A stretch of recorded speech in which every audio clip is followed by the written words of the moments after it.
sense, bro, because I need to understand what kind of sense that makes, man. 'Cause how the hell you gonna tell me it's some fantasy updates and shit, bro? That's crazy. Nah, they playing games today. They really playing games today, bro, because that's the fastest I finished the commentary this whole freaking season, and you telling me the whole first half, I can't even get it premiered for halftime because of this shit, man. It's ridiculous. Oh, wait a minute. Oh, I'm live? Shit, I'm live already. What's going on, y'all? How's it going? Initially, I wasn't even going to go live. Wait, let me shut off the doggone horn before we shut off the horn and talk about our situation right now. Can y'all hear me? Make sure y'all can hear me. Check if I can hear myself. Oh, I can't hear myself. All right, perfect. What's going on, y'all? How's it going? I wasn't even going to go live. Y'all already know the situation with Sunday Night Football. It's very difficult to mess around and go live because I am, recording the commentary. But I actually finished the commentary before Sunday Night Football even started because I was on top of my shit today. And on top of that, because there was a game in London, also 2 teams, I believe, if not 4, were on a bye week. I don't know who they were. Maybe San Francisco? I'm not too sure because I know I didn't see San Francisco play today, and I cannot recall who's playing tomorrow. But I got the commentary done, and legit, it's already on Patreon, but I had it getting ready to be posted on YouTube 2 different occasions. They actually blocked it. And if you could see, let me turn off the brightness so y'all could kind of see this situation. This is week 4. This one is the first attempt that I had. As you can see at the bottom, copyright claim. No one will be able to watch the video. Oh, mind you, all my NFL videos is not even monetized. I mean, the NFL take all the bread, right? That's the first attempt, as you can see with the Bills fan covering his head after Lamar Jackson did some crazy shit. And then the next one, I actually cut out the clip because it was the Bears' final play when they was doing all the damn laterals. They said that one was I can't post that one, right? Then I try another variation. I actually take that clip out, right? Oh wait, I didn't even click on the thing. And then I take that one out, and they done got it again. As you can see at the bottom, no one will be able to watch your video. Why is that one? Then it was the final touchdown from the Jets to win the game, and then the following interception. So right now, I am in NFL Genjutsu right now, just trying to get everything ready. Now the positive is because we have the remainder of the game, I can try to finesse and finagle as it's saving on my other computer, and get that ready for at the conclusion of this game. But they are really they're trying it right now. They're blocking damn near every clip talking about, hey, man, this can't be viewed because it was in one of our fantasy videos. Excuse me? The same highlights all over YouTube. I'm so confused. But whatever the case may be, we still going to persevere one way or another. If you want to see the commentary during halftime, it's already up on Patreon, and Kansas City does not get the touchdown. But nonetheless, we are here, and we're going to talk about the first half of this game and whatever the fuck transpired throughout today. Sound the alarm. Ladies and gentlemen, we are back in Hold My Nuggets Incorporated for another live stream. This one very extemporaneous. Nobody seen this one coming, neither did I. But for your 2022 NFL Week 4 Sunday Night Football rematch of Super Bowl 54 between the Kansas City Chiefs and the Tampa Bay Buccaneers. Well, is it Super Bowl 54? Or is it Super Bowl 55? No, it was 54. No, 54 is the one Kansas City one. There's a rematch of Super Bowl 55. Yes. Rematch of Super Bowl 55 between the Tampa Bay Buccaneers and the Kansas City Chiefs. I'm your host, the diligent, vigilant, meticulous, sagacious, conscientious, analytical, methodical individual, the Chiseled Adonis. As we're here for impromptu game live highlight commentary. What's going on, y'all? How's it going? Let me shut off the doggone horn so I can remember this time around. Last shit was going like 4 minutes the last time we was live. It was crazy. Mahmood put 5 on and said, Falcons, rise up. Defense came in clutch 2 weeks in a row. Hey, they did not choke it away in the fourth quarter. They regained the lead after Nick Chubb done scored that doggone touchdown, and they did not squander it. I was a little surprised, but Kudos to you guys getting the doggone job done. Jeff Reviews, Patuon said, Chiseled, what's good, bro? How about them Cowboys? Hey, let me tell you something right now. SpongeBob was talking about a little bit of a quarterback controversy. You'll see it later tonight on the commentary. If you're up on Patreon, you would have probably seen it already during halftime. Go and check that out. But how nice is it for the Dallas Cowboys to now be undefeated with Cooper Rush, despite the injury to Dak? Talk about the best possible situation for Dak to return to. So, hey, Cooper Rush doing his job. Big time Rush. He doing what needs to be done.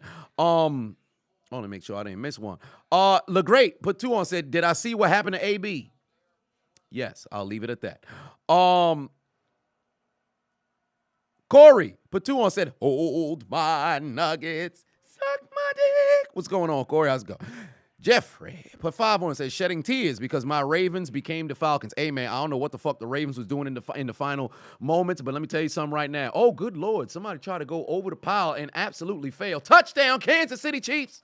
The goddamn Bloods is getting it done in the first half. But let me tell you something right now. If they don't put it away in the second half, I promise you, Brady will continue to go down the field, put points on the board, and make this a game. Kansas City cannot rest on their laurels. They cannot take their foot off the gas. They cannot sit here and think the game is over after 30 minutes of football. I watched Peyton Manning have a 24-0 lead at halftime. Bunch of motherfuckers done went to sleep. I'm sitting here in college glued to the television saying, do not take your foot off the gas as a Peyton Manning fan. And what happened? Brady led the goddamn Patriots all the way back, and they won. I can't remember if they went in overtime or if it was in regulation. All I know is I believe it was 2014. Whatever the case is, craziness. Absolute craziness. But Kansas City Chiefs have 27 only for a few seconds because now the field goal went through the uprights and it's good. So it's 28-10. Son of a bitch. They should have missed that one so we could have went 27 the entire time. But game ain't over just yet. So a lot of people on Twitter probably talking all kinds of shit in the subtweets because let's keep it a buck. Jackasses and casuals watch sports, and despite the fact that every single week has proven the game's never over until it's over, they're still casual fans. But there is that unfortunate situation for the Ravens, but like I was saying prior, Harbaugh fucked them because he wants to continually showcase that he has balls of steel. This man has big, gigantic, testicular cancer-like, a sized scrotum, and he fucked himself. Take the points and then kick the football off, get a touchback, and then you play defense. You can't say, oh, well, if we're at the 2-yard line and best case scenario, we score a touchdown, and now they're forced to have to go and get a touchdown rather than settle for a field goal, or worst case scenario, if we don't convert, I trust our defense to stop them from the 2. So if you trust the defense to stop them from the 2, you should have the same trust to have your defense stop them from the 25. It doesn't make sense. This is a situation where analytics leads you astray. You're trying so hard to follow the analytical, probability of something, you end up fucking yourself. This is the problem with today's sports because everybody wants to be statisticians. Everybody wants to look at all this cause. You forget the fundamentals of the game. Harbaugh was never this kind of coach. Well, I don't want to say never that kind of coach to where he wouldn't take chances. He always took chances. But this in particular got to be one of his worst decisions that he had made. It was ridiculous. Did not make any doggone sense. Ant White put 5 on, say, hey, bro, don't mean to start the stream with a sad note, but please pray for me. Just lost your father Friday. Oh, it hurts bad, but I'm hanging in there, bro. Hey, man, my condolences. F's in the chat for Ant White's father. My condolences for your father's passing. I'm very close with my dad.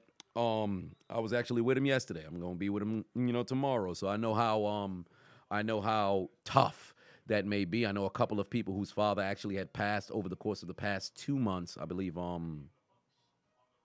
3 individuals who I know who are dealing with the passing of their father. So I know that's very, very difficult.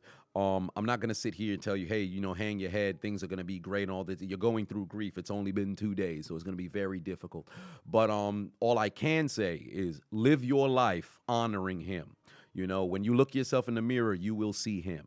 So everything that you do, keep in mind that he is there with you. Never forget the voice, never forget the smile, never forget the face. Cherish every single moment, moving forward in his memory. And make him proud, brother. Make him proud. Soul Taker put 5 on and said, what's your take on the Steelers this year? Disappointment.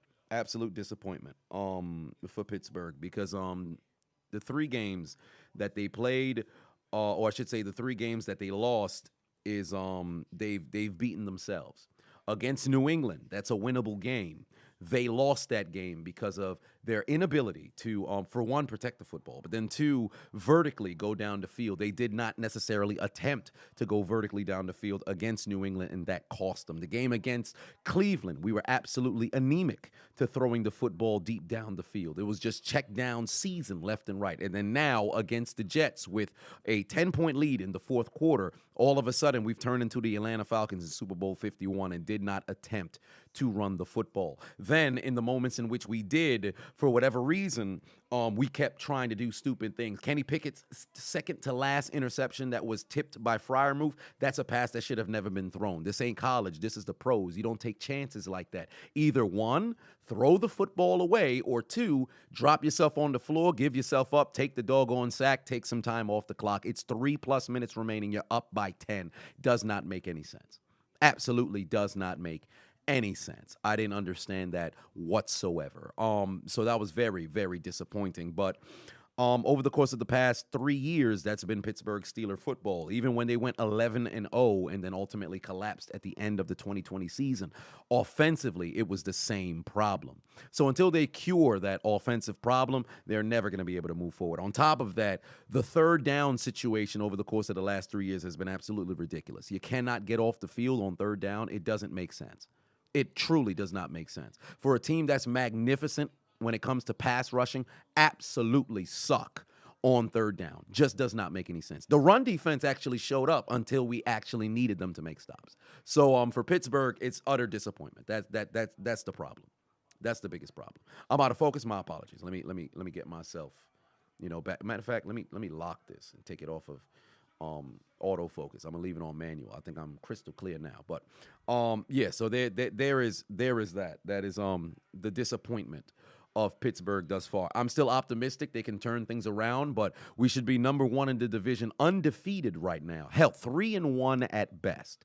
But that's not the case. Now, I can kind of have a little bit of rest my head, not necessarily with a smile, but at least with a sigh, an exhale of relief that Baltimore lost and Cleveland lost. Cincinnati may have won, but Baltimore, Cleveland, and Cincinnati are sitting at 2-2, while we're sitting at 1-3. So that's only a game difference in the division. So, like I've always said, all you need to do is just win your division. You get a ticket to the dance, and then anything can happen in the doggone playoffs. This is not a team that will win a playoff game where they stand right now. But if they get a ticket to the playoffs, anything can possibly happen. You just need one game. Everybody shows up, and all of a sudden, hey, you can make a miracle happen. So, but we're a long way from that, from even thinking about that. But that's the situation with the Pittsburgh Steelers. And I said in my video, I believe it was last week, where I don't want to be that guy who cheers for your team in the division to lose. You should only focus on yourself. Fuck all the other teams. I don't want to, and every time another AFC team loses, I'm like, all right, woo, we got a chance because that team lost, and then we could keep with the seeding. I hate being that kind of, fan. Good Lord, get out the way, Godwin? Cameron Brate just got the wind knocked out of him because he ran into his own teammate. Get your dumb ass out the way. What's wrong with him? Jesus. Get out the way. Big stupid. Valorian said, when did I go live? A few minutes ago. I wasn't live from the beginning of the game.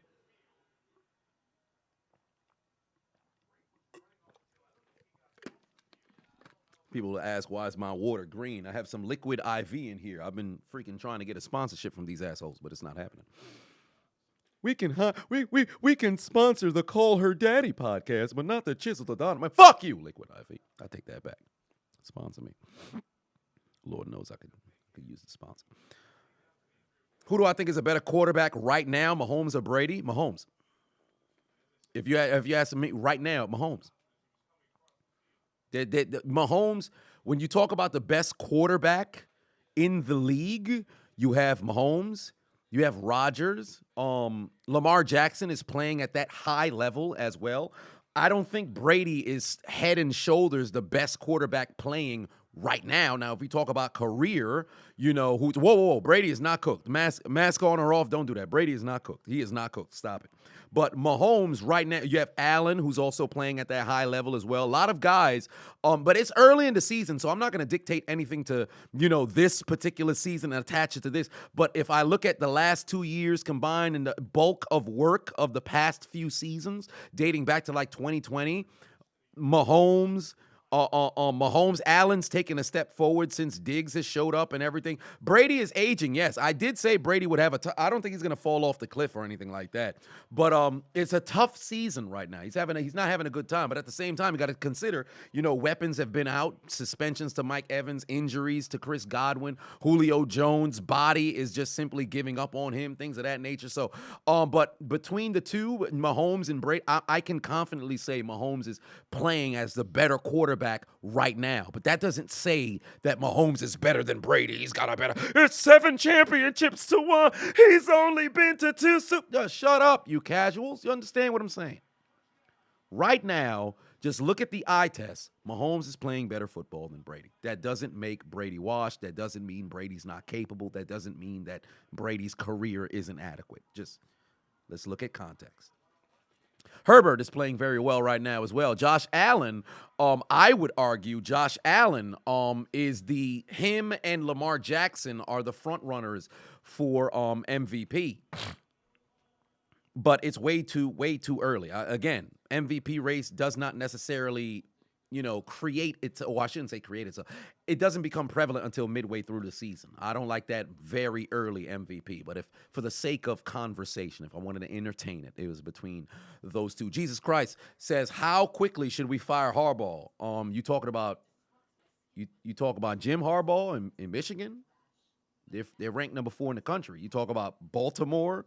John Harbaugh, I wouldn't fire him after a game like this. I think there needs to be a conversation between whether it's the front office and John Harbaugh or the quarterback being Lamar Jackson and John Harbaugh. As you saw, Marcus Peters and Harbaugh was going back and forth on the sideline. I think a conversation needs to be had about what's the mindset of the chances for the tail end of the game. Now, don't get me wrong.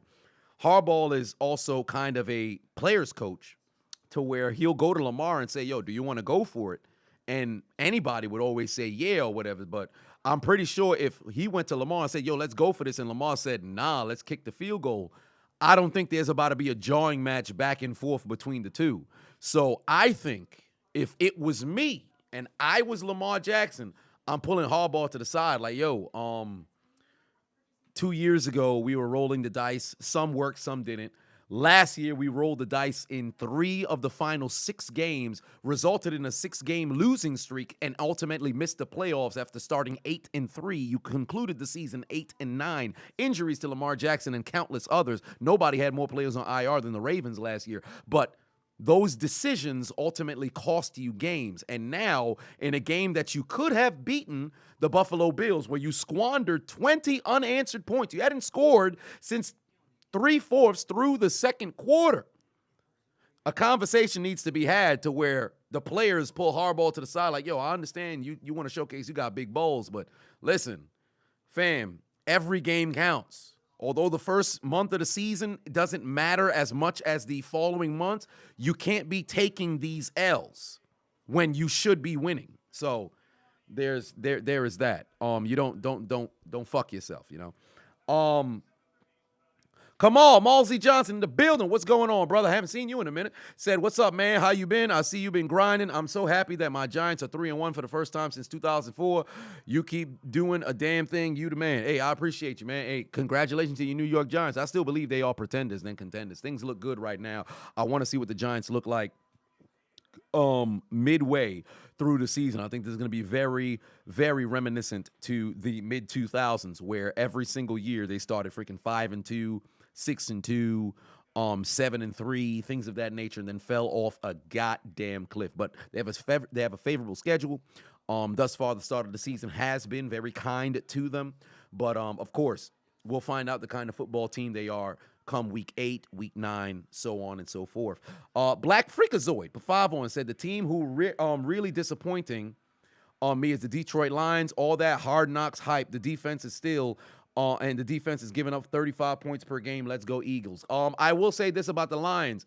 I already said coming into this season, I believe it was during the NBA playoff streams, and I'm going to hold myself to it. The Detroit Lions and the Jacksonville Jaguars will both take the largest leap of all teams this year. I actually believe both those teams can mess around and contend to make the playoffs. But truly, I believe the Lions will be in the playoffs. The Jaguars will just miss out, but they will be over 500. And both teams have been off to very good starts. The issues is one side of the ball or just finishing the games, because that's what cost them last year. Now, granted, we're only 1 month into the season, but Detroit, I must say, I am incredibly excited for what the future looks like for them, because Dan Campbell is showing that he's a man of his word. They will not quit. They will not stop coming at you. They will not lay down at any particular point. The Lions, just like any other team in the league, you could watch the game. This is probably the first Lions season since 2015, the year after Megatron had left, where you could see they down by, let's say, 20 or whatever. You still feel comfortable as a Lions fan because they're still in the game. So they'll be able to bounce back, or I should say, I hope they'll be able to bounce back. But it's early in the season. I understand why one would be disappointed, but they're working on it. Keep in mind, Hard Knocks may have just been the documentary or whatever, but keep in mind what Detroit has been the last few years. So you're still trying to correct that, all while igniting and getting a new team started. So it's going to take a lot of work. It's going to take time. So we'll see how that bounces back. Did I see Will Lutz's double doink? Of course I did. Philly Phil, Filthy Phil, put 2 on it. Much love. Big Fat Paul, he put 2 on. Said if the Lions had a better defense, they'd be 3-1. Correct. And they're going to work on that as the year progresses. Let me try to upload this on YouTube again. Oh, good pass by. Oh, flag. There it is. Here comes Brady's team. Motherfuckers thought shit was sweet. Shit ain't sweet. They thought Mans wasn't going to try to lead a comeback. Oh, Lord in heaven. Yup. This one blocked. Good Lord. I can't win, bro. Hold on, wait. Let me see if I could move this so y'all could see this to where they blocked. Week 4 again. You see that? It should say blocked. You see that? Blocked. Still working on trying to get this goddamn commentary uploaded so I could premiere it at the conclusion of tonight's game. It's already up on Patreon. So if you guys want to watch the commentary during halftime, it's already up on Patreon. Cameron Braid dropped it. 15 seconds. Hey, they got time, though. 2 timeouts, 2nd and goal, 1 yard line, 2-yard line. They got time. And Tom. So they'll be able to bounce back. But yeah, they hating on the commentary right now. Shit's still blocked. Chevron, put 5 on and say, considering each skill position on offense, which decade could be considered their golden era? What do you mean? The which who in particular? You're talking the NFL as a whole, what would be considered the golden era? I think the 80s, 90s would be there. Oh, Tom Brady jump ball for Mike Evans. Got it. It wasn't even have to be a jump ball. Just a great fade right there. I don't know what Snead was doing. As a corner by the goddamn goal line, fuck turning your back to the quarterback. Fuck that shit. Look at the goddamn you make your decision, play your back towards the sideline, look at the quarterback and just fight for the ball, man. Never turn your back, bro. Never turn your back. You got a better chance keeping your eyes on the quarterback than having your eyes, looking at the doggone receiver. You're never going to be able to, get the timing right. Because at the goal line, if you're a good receiver, you learn not to take your hands out until the final second. Because the moment you're doing all this, the corner is just going to put their hand out and then immediately stop you from catching the football. Tom should restart his time versus Tom series. Nah, it's not going to happen because he's already got a lot of problems going on at home and then having cameras follow around and everything. I'm pretty sure he probably has, you know what? No, let me take that back. I'm pretty sure he has cameras following because this will be his last season. There's no doubt in my mind this will be Tom Brady's last season. When they play against the Pittsburgh Steelers and they go on the road to go to Pittsburgh, I'm going to fly to Pittsburgh for that weekend. So there is that. But yeah, Chevron. Hold on, wait. Let me scroll back up so I can make sure that I saw who Chevron was talking about in particular. But if you're talking about the NFL as a whole for the golden era, I think it's the 80s. I think it would have to be the 80s and 90s. Would be the golden era. Sus Player said thoughts on Jonathan Taylor's slow start. They're running a the change of quarterback from Carson Wentz to Matt Ryan. I think they're more confident in their passing game. But he has been underperforming, as the Colts have been underperforming. So I'm not necessarily surprised, because that usually happens to rushing champions. But to answer the question regarding the Colts, as Chrono Falco said, the thoughts on the Colts, very disappointing. This is very reminiscent to what they did last year, where they start absolutely abysmal and then they start to catch heat and catch fire later on in the year, and then ultimately that, runs its course. In week 17, they fall short of the playoffs, or week 18. But yeah, they are very, very, very, very, very disappointing. Oh, wow. God damn, keep your footing, young man. Kansas City almost had a huge chance for some points just before halftime on a kick return. That would have been beautiful. TJ said, you're not watching your Steelers versus Bills next week? Oh, I think that's foolish. I think you should watch the game. You've been watching football this long. It wouldn't make any sense to watch the games that, not watch the games that they're not favored to win, and then only watch the games that they're favored to win. If you're going to be a fan, be a fan through and through. I ain't never been one of them people, let me turn the TV on. Nope.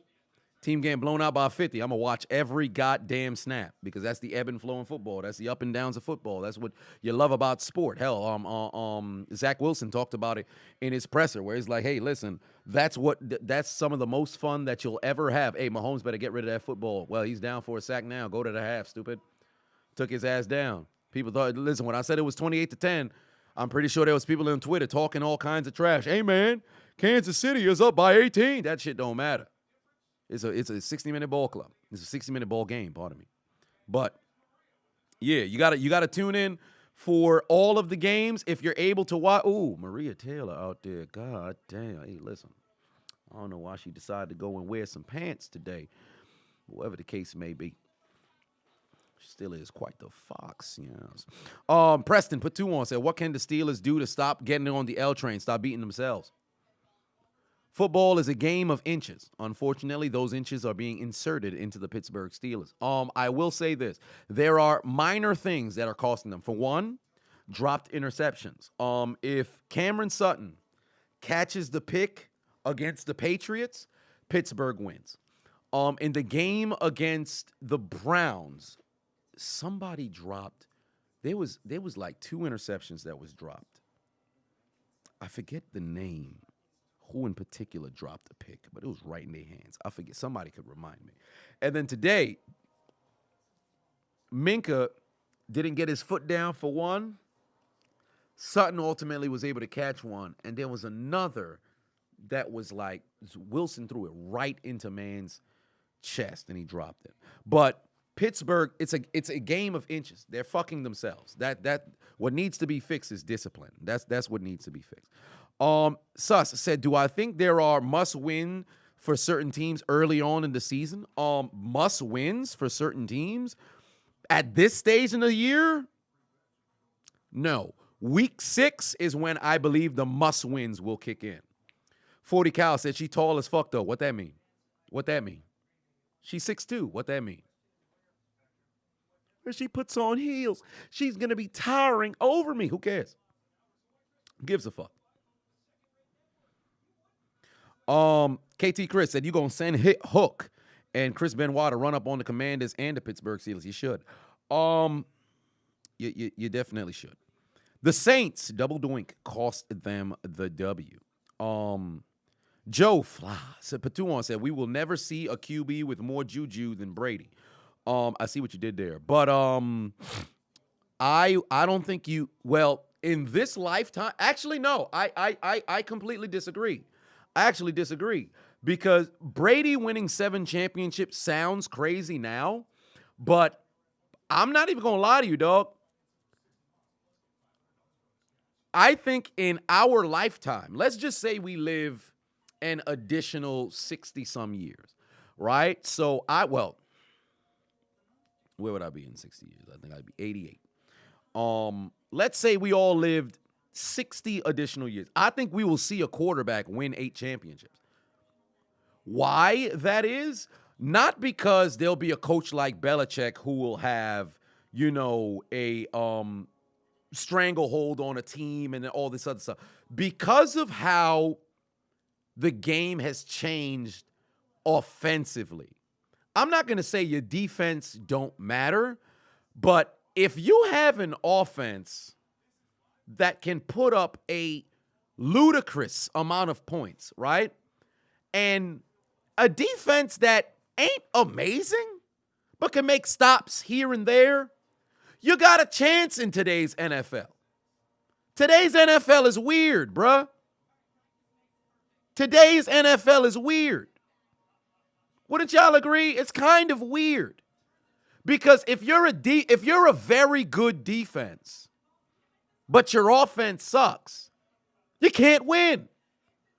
But if you've got a spectacular offense, but your defense is all right, not garbage. If your defense garbage, it's clipped for you. But if your defense is all right, you could go somewhere.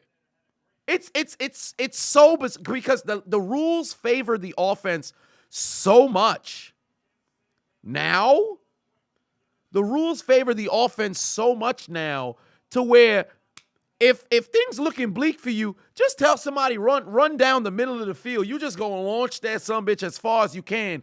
All you got to do is just slow up towards the defensive back, pass interference. You go halfway down the field for nothing, bruh.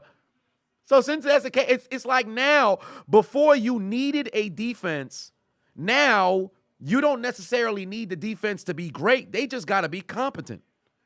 Make plays when I need you to make plays, but you ain't got to always make plays. It's very bizarre, but you definitely need a quarterback. You're not winning a championship without a competent quarterback. It's clipped for that. What channel am I watching the game on? I'm watching it on NBC, on Channel 4. Preston put 2 on, said, what kind of video will I release if Pitt is 1-5? What kind of video will I release? The same videos that I've been doing. I'm trying to remember when Pittsburgh started 0-4. What was that? That was 2014. No, I wasn't doing videos then. There was a season they started very bad when I was making videos. Actually, I can't recall. But yeah, the video is still pretty much going to be the same. Chevron put 5 on, said, being that we are in the passing era in the NFL, will we ever have a DB get to 100 career interceptions? Also, check your IG. No, we won't have a DB get to 100 interceptions. It's not happening. Paul Krause he'll die the all-time interceptions leader, which he's still alive now. A lot of people think the man's dead. He's not dead. He's still alive. I don't think anybody will pass 80. To be honest with you, I don't see it happening because sports is so focused on analytics and stats play such a large role. If a cornerback is racking, like for example, let's just say Trevon Diggs had 5 straight seasons of 10 picks, right? Soon enough, motherfuckers simply gonna stop trying him. They just gonna stop. Like, think about it. What corner in the past 15-some years, after they get to like 30 picks, 35 picks, it's clipped. It's literally over. Like now, quarterbacks, they're so focused on trying their best to not turn it over. You don't have the rocket balls like you had in the 60s, 70s, 80s, 90s. Like back then, don't get me wrong, turnovers always played a large role. No, I'm gonna scroll for the rest of the super chat. But turnovers always played a large role. But when people look at like the numbers of Joe Namath, they look at the numbers of a Terry Bradshaw. You look at the numbers of a who else is throwing up a lot of motherfucking picks. You can look at like a Ken Stabler. You can look at a not so much Starback, maybe a Tarkenton. Things like back then. Hell, George Bland's in the Hall of Fame. This man threw 42 picks in a season. He went to the Pro Bowl that year in 1962. It was a different era. You could throw 6 picks in a game and still be in the game and lead your team to victory. Go look at I think it was Joe Namath's. Was it 67? It was either 67, 68, or 69. There was a game. This motherfucker threw 6 picks. He led the game-winning drive in the fourth quarter. You throw 6 picks in today's NFL, you on the bench. Not only you on the bench, your defense ain't going to be able to slow and stop motherfuckers on that much takeaways. So you out the game. Your whole team is pretty much just sulking on the sideline. You down by 21. It's clipped. It's a different time back then. But Preston put 2 on, said somebody need to buy more black Air Forces for Pittsburgh. I wish they did. Dark Hero put 5 on, said Patriots really blew the game today. I'm sure they'll be fine. They have enough time to bounce back. They got enough time to bounce back. Jordan put 2 on it. Said, what team takes the AB gamble? Nobody. Nobody. His career done. Hell, Deion Sanders was on the Earn Your Leisure YouTube channel 4 days ago. I actually watched his interview when I was in the gym, ultimately into the sauna, and then when I came to the crib this morning.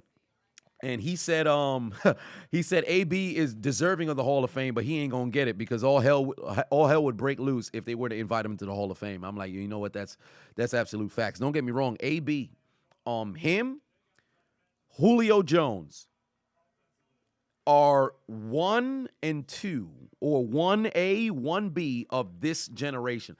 Calvin Johnson, you know, I can include Calvin. I can include Calvin because Calvin may have played 4 years before, but Calvin was still the better half of his career was during the 2010s. So Calvin, AB, Julio, those are the 3 head honchos. Then you have your Devontae Adams, you have the DeAndre Hopkins, who should be mentioned first. Then you have your Devontae Adams. Mike Evans has been incredibly consistent his entire doggone career, but he doesn't get the respect that he deserves, but he does deserve that doggone respect. AJ Green was off to a magnificent start, and then the man got hurt. But when you talk about the head honchos, the 3 receivers of this 2010s, 4, really, if you want to throw DeAndre Hopkins in there, because I believe he should be mentioned as well, because he did it with a shit ton of different quarterbacks before Deshaun Watson showed up. So it was really 4. I'll say 4. And Larry Fitzgerald was more, his better years was in the 2000s and the 2010s, but of course he was there as well. Steve Smith, things of that, but his better years was in 2000s as well.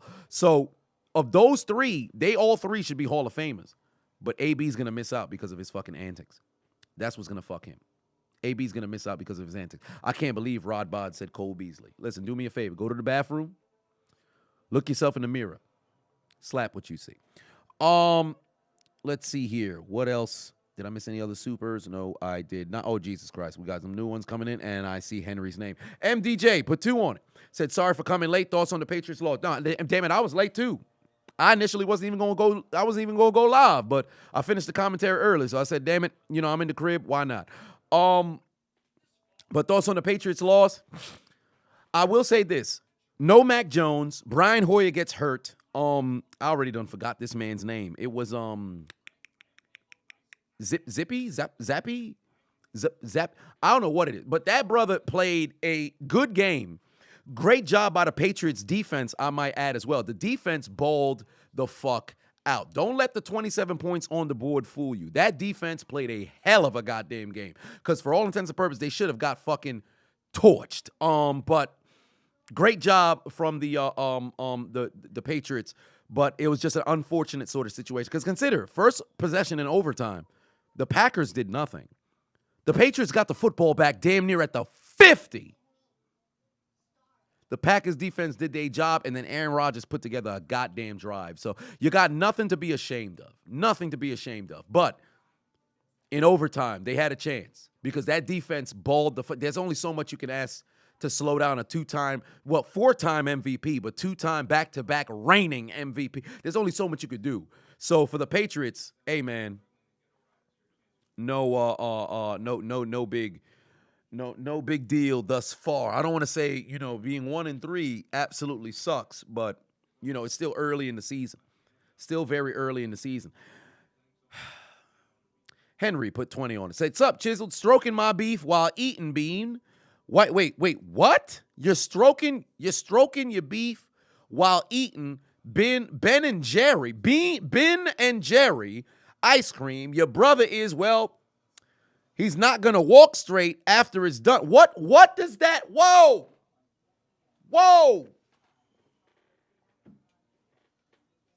What do you mean your brother's not going to be walking straight After it's done. After what's done? Are you talking about after he eats the Ben & Jerry's? So are you sharing the Ben & Jerry's with him? Is that why he's not going to be able to walk straight because he's got diarrhea? Is he lactose intolerant? What do you mean by that? Your parents are deported. How? They just came back from Russia. How are they deported? I'm confused. You can't get deported when you was just imported international. I'm confused. Your grandpa getting tied up in the attic. Wasn't he already tied up? He was chained last time. Now he's tied. Grandma's in the dog shed. She was stuck on the stairs. Now she's in the dog shed. That don't make sense. Hashtag somebody stop you. They need to stop you. You need help. You need help. Stop terrorizing your family. I'm concerned, Henry. I'm concerned. This man's name is the Predator on Elm Street. Halloween is 29 days away. Stop being you, Henry. I always preach for people to be themselves. I would like you to be somebody else. The Jeffrey Dahmer documentary just came out. They need to make one on you. A live biopic. You need to be dealt with. You nasty fucker, you. You dirty fucker, you. John, put 2 on it. Say, hey, Chiseled, did my email on Thursday get to you? Yes. I got all of my emails. I didn't get a chance to go through any of them because the last 2 days have been absolutely hectic. So tomorrow I actually have some time to finish the editing for the I was supposed to post the Detroit Urban Survival Training video on Saturday, but I had a few more clips that I actually had on my SD card that I completely forgot about that I wanted to add in when we went on the tour around the different neighborhoods. So there were some, footage that I actually didn't add in, so I wanted to add that back in. That's the only reason why I didn't post the video on Saturday. So tomorrow it's pretty much just going to be an editing kind of day and then ultimately have that posted. I believe I'll set it on Wednesday because I don't want to in between NFL commentary videos. So there is that. But yeah, I did get the emails. Tomorrow I'm going to be going through the email and I'll get back to you. George Batuan said, how far do I see Philly going? They can win a playoff game, but I'm not going to lie to you. They look good right now, but it's only the first month of the season. I want to see what they look like in November.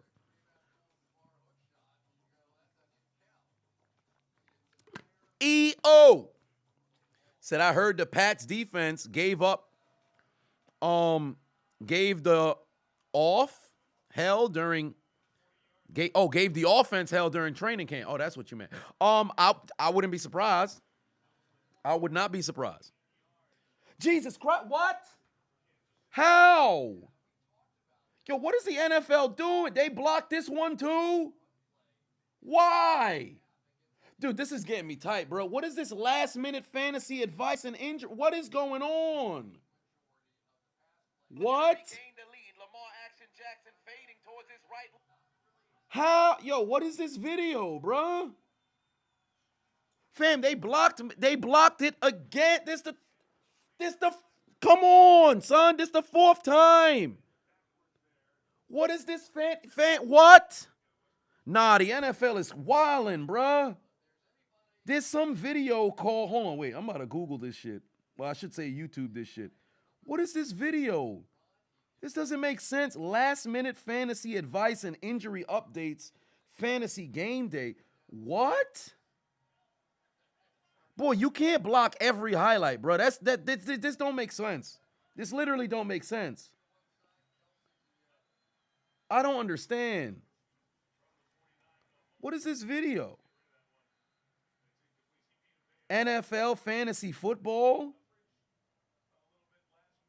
What? Come on. Nah, they playing. They really playing now. It's every other clip. What? What? That don't make sense.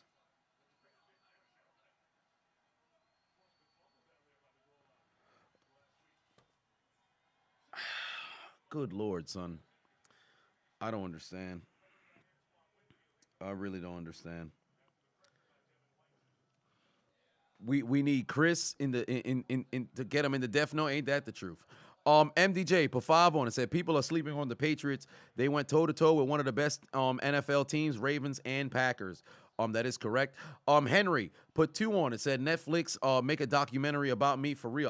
I'm not too sure if they will. Jojo said, did they copyright your video? No, they always claim copyright on all of the NFL videos. I've never received a single dime on the NFL videos. That's one of the reasons why I put every time I see Roger Goodell on any of the, if he's ever in the booth in any of the videos, or I should say in any of the games, I always say in the video, give me my money. You owe me money. You have to give me back my money, because over the course of the past 6 years, I probably generate. That's probably why, Google says my net worth is so high, because I've generated over, I think it's like 8 million, 9 million views on the commentary series. It could be more.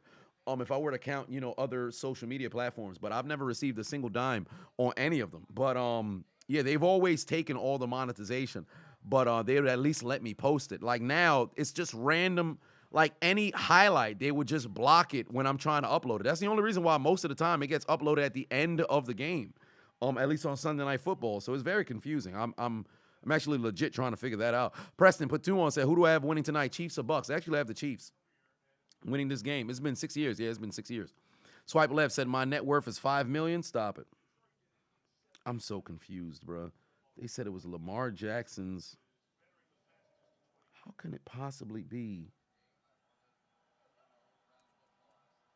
Okay, let's take. I'm confused here. Let's see if we could.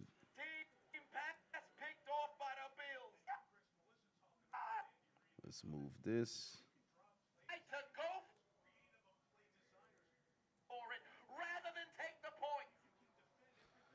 All right, let's try this.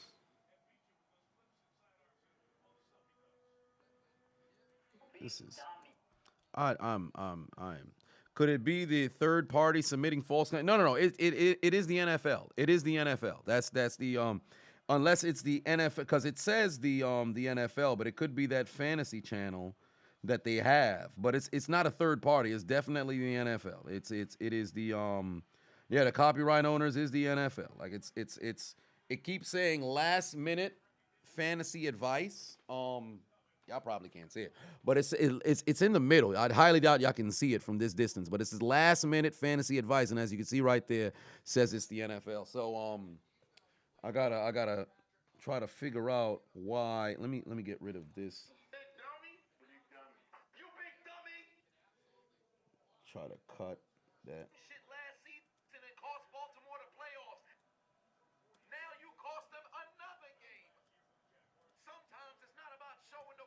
Let's see if I can try it this way. They block it again. It's going to be a long night.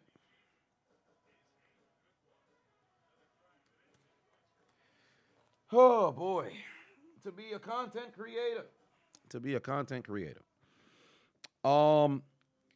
Were you ever a comedian? You're mad, quick, and funny as hell. Yes. I wouldn't say if I was a comedian. I mean, I am. I do this shit for a living. I wish I could say I didn't, but I do this shit for a living. It's just that I recognize, the tide that is shifting in comedy, because I was doing stand-up and social media. But you'd be a fool to, be doing comedy and not taking advantage of getting on social media. I've always said my immediate reference for one of the reasons why it's best for somebody to be doing social media now is the fact that right before the pandemic, teenagers were going on tours doing TikTok dances.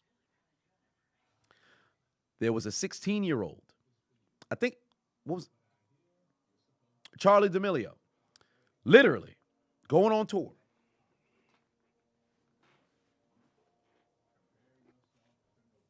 Selling out locations, doing TikTok dances. If you getting on stage and you telling jokes, you better be clipping them shits and putting them on social media. You better be building your own demand, because you got to go where the people are rather than wait for the people to come find you. It takes 7 years to find your funny in stand-up. I'd be damned. When I first started in stand-up, I was 21 years old. When I first started the YouTube channel, I was 21 years old.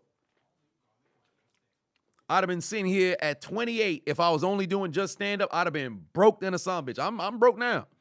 But I've been more broke. I'd have been broke-er, as Shaq would say. Would I do another collab with In the Clutch? Absolutely. I might be going out there next year for WrestleMania. Might do a WrestleMania stream with them if I don't go to Cali to go do WrestleMania myself, which I don't think I will be going out there. So who knows? But yeah, I've always said, listen, if you have any craft, I don't care if it's entertainment, if it's comedy, if it's acting, if it's, if you're a freaking, contractor, if you're a carpenter, whatever the case is, put some shit on social media because you're leaving money on the table. You got to capitalize, being able to just build a brand. You have no idea how long this facade is going to last with the damn internet before things correct themselves, because it will correct themselves. There are too many people who got no business having money, making money online. I promise there's too many people. There are some talentless individuals out here caking on some money, and soon enough, it's going to correct itself. I should do skits. I should. I don't got no team yet, but I'm working on that. But you're now 27. No, I'm 28. Oh, there's the unchiseled Adonis. If you guys haven't already seen the unchiseled Adonis, he is down there in the chat, right there. LUFC said, which QB should the Bucks go after Brady ends up retiring? To be completely honest with you, I'm not too sure who is coming up on free agency. Actually, they should try to throw the house at Lamar Jackson because the Ravens didn't pay him. So if I was the Bucks, I would throw all of the possible money you could possibly throw at Lamar Jackson. I'll just say that one straight out the gate. Peyton said, but will he be making a call midstream? Well, we'll find out. Maybe my father will call me. He is at work.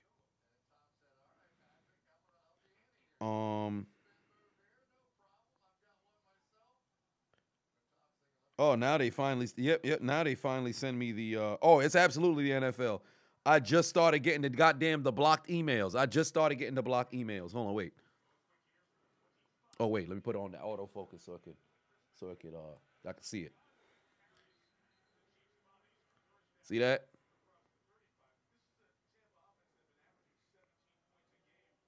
Game day, last minute fantasy advice and injury updates. That's them. That's literally them. Damn bastards. I don't know what's going on with this joint. Oh, here's the one from an hour ago. Same motherfuckers. Same motherfuckers. Last minute fantasy advice and injury updates. Fantasy game day. That's the NFL's second channel then. That's their second channel. That's their fantasy channel or something. That's confusing as hell, bro. Because how the hell can fantasy updates? So unless they were streaming the highlights on that channel, let me go check that. NFL fantasy football. Let me see. It was streamed. So did they have highlights on their live stream? Because how the hell?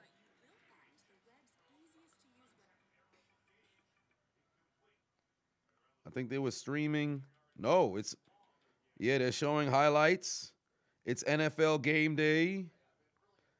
It's a 6-hour stream. It's NFL fantasy football. That's their channel. Yep, it's a 6-hour stream. They're showing highlights. Yep, that's probably what it is. Oh man, boy, that is something. That's definitely the NFL right there. What did AB do? Well, I'd love to say stay tuned for the commentary if I could freaking upload it. That would be nice. Did I ever get back together with Brown from Black and Brown Film Series? Oh, no, we still speak. It's just that he and I were doing two different things at the particular moment, so it's very difficult to do that, and he's focusing on some additional, other things at the moment, so it's kind of difficult to be able to do that. When is the game highlight commentary? God willing, at the conclusion of the stream, if the NFL would let me upload it. Vagabond in the building. What's going on, brother? Put 50 on it. Say, hey, brother, long time no see. Sorry for the inactivity. Been doing a lot of self-work and just reached a new goal on your ruck count. Oh, wow. 6 0.3 miles. Love to see that. Hope Unchiseled is doing good, man. Hey, he's in the chat room. Keep up the grind, brother. Sorry about those Steelers. Hey, man, it is what it is. If I remember right, Vagabond, you are a Packers fan, right? So congratulations on the W. If you are not a Packers fan, my apologies. I believe it is a Packers fan. I believe you are a Packers fan, brother. If I remember correctly. I hope my memory did not fail me here. Marlo Pafavo said, I knew it. Lamar may want to leave unless the Ravens toss $300 million. Bears and Bucks gonna throw the pot. DeCosta and Harbaugh is killing me, indeed. But I definitely say go after Lamar Jackson. Any team that needs a quarterback, go after Lamar Jackson. Throw money.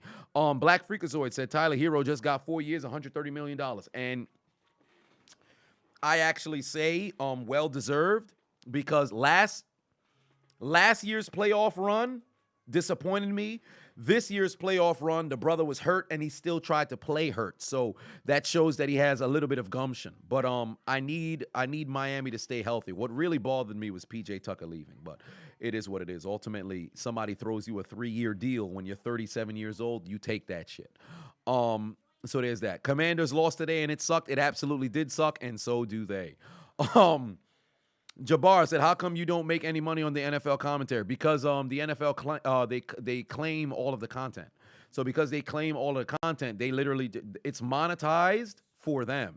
So I don't get ad revenue. Like, I'm pretty sure if you were to watch the NFL commentary without ad block on your phone, you probably get like freaking 10, 15 commercials on a 30-minute video or some shit like that. I would not be surprised if they don't have that much ad breaks because the NFL is the one who put it there. So they're going to do their most to cash grab on everybody. Like Highlight Heaven, I think he's only monetized on like the very short clips that are like less than 6 seconds or something like that.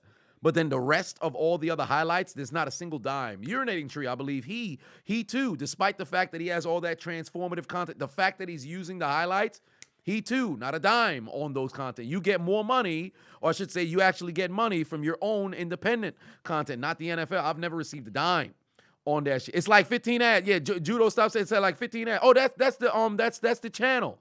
That is the Unchiseled channel. If you guys have not already subscribed to Judo Stop Playing, matter of fact, let me make son a moderator on this channel. Good on you to switch, channels, brother.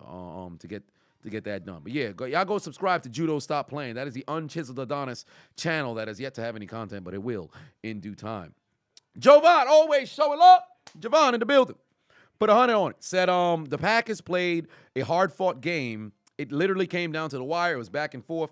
The entire second half, it turned out to be a great game in my opinion. Hashtag Go Pack Go. Yes, indeed. It was a very good finish, and I always said that, well, I shouldn't say always said. I said earlier, the Patriots should have nothing to be ashamed of. You're playing with a third-string quarterback, literally making his debut today after Brian Hoyer got hurt. This man probably had no idea he'd be touching the field today, and he still did a good enough job to go toe-to-toe with the Packers defense against Aaron Rodgers. And I only say the defense first because you don't go quarterback against quarterback. You go quarterback against defense. So he did a hell of a job. The Patriots should have nothing to be ashamed of, but unfortunately, you're 1-3.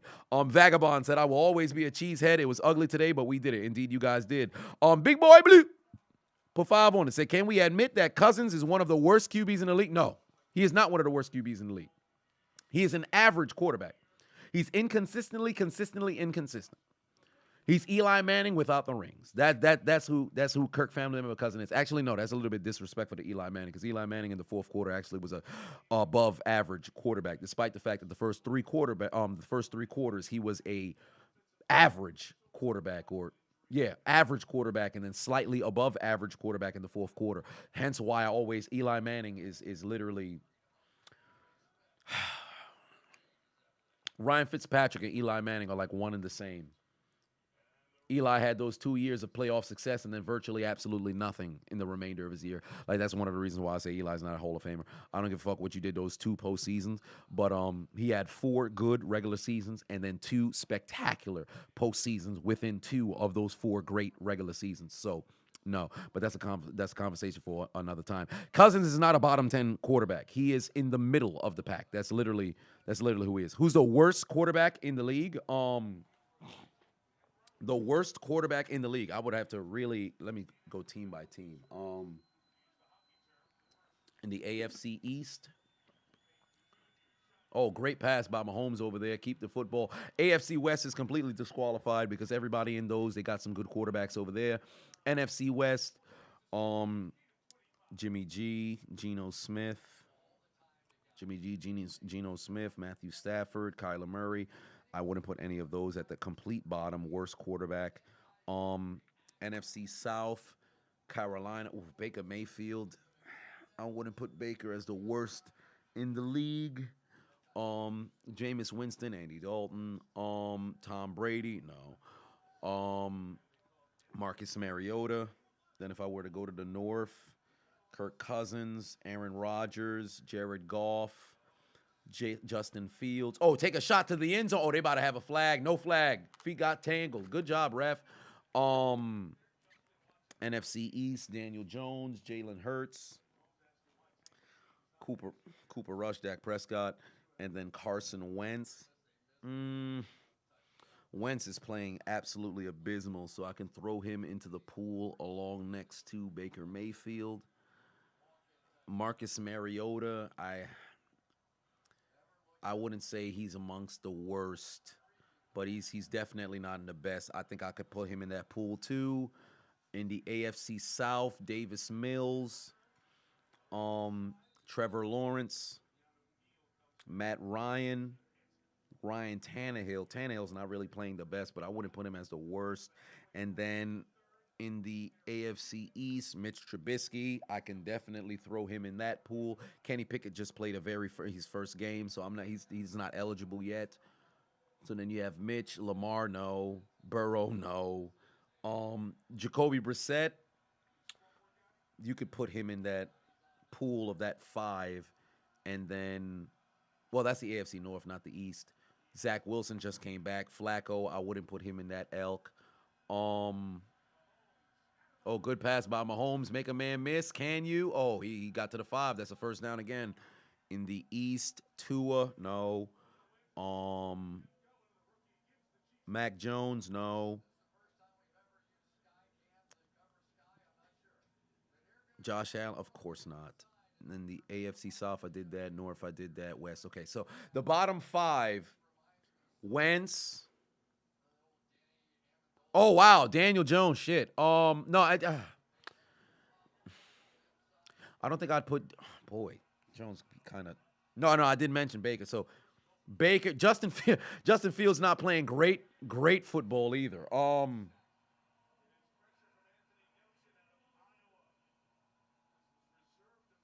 I'd say Mitch. Of all the starting quarterbacks, Mitch Fields Wentz. Mitch Fields Wentz. Matt Ryan hasn't played the best, but I wouldn't say the worst in the league. I don't think he's gotten to that point. Mitch Fields Wentz Mayfield.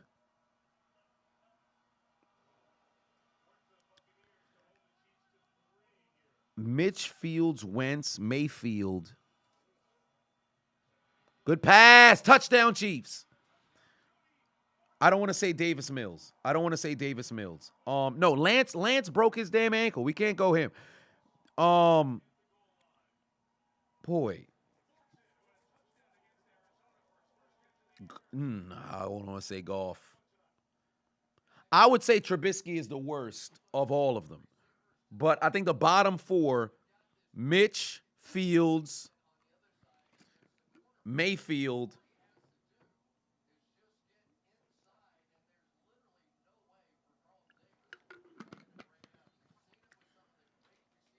and the other motherfucker I done said. Tannehill, no, I wouldn't put him there though. But yeah, there's a lot of bottom motherfuckers. Oh, Peyton put 2 on, said mid 4th quarter for the Henrys. Also, check Discord. Oh yeah, you did mention to check Discord earlier. I didn't pick up my doggone phone. 21-point lead right now for Kansas City. Patrick Mahomes is fired up.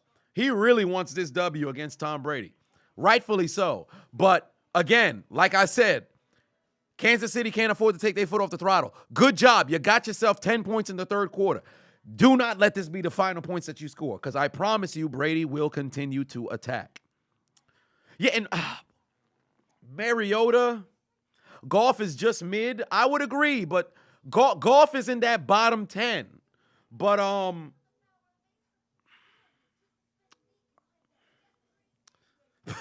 Y'all begging to put Daniel Jones in that bottom 5. Yeah, you know what? I'll put Brissett. Cousins. I'll put Brissett. I can feel comfortable saying Brissett. I'm sorry, Brissett. All right, let me go check the Discord. What's going on over here? Story time. Which one is that? Okay. I got you at the end of the game. Actually, no. Probably fourth quarter. I got you at fourth quarter. I got you for the Leo almost cut her finger off. I got you. Shop class. Keep that. I'm gonna go back. I'm gonna look at it. Yeah, I got you.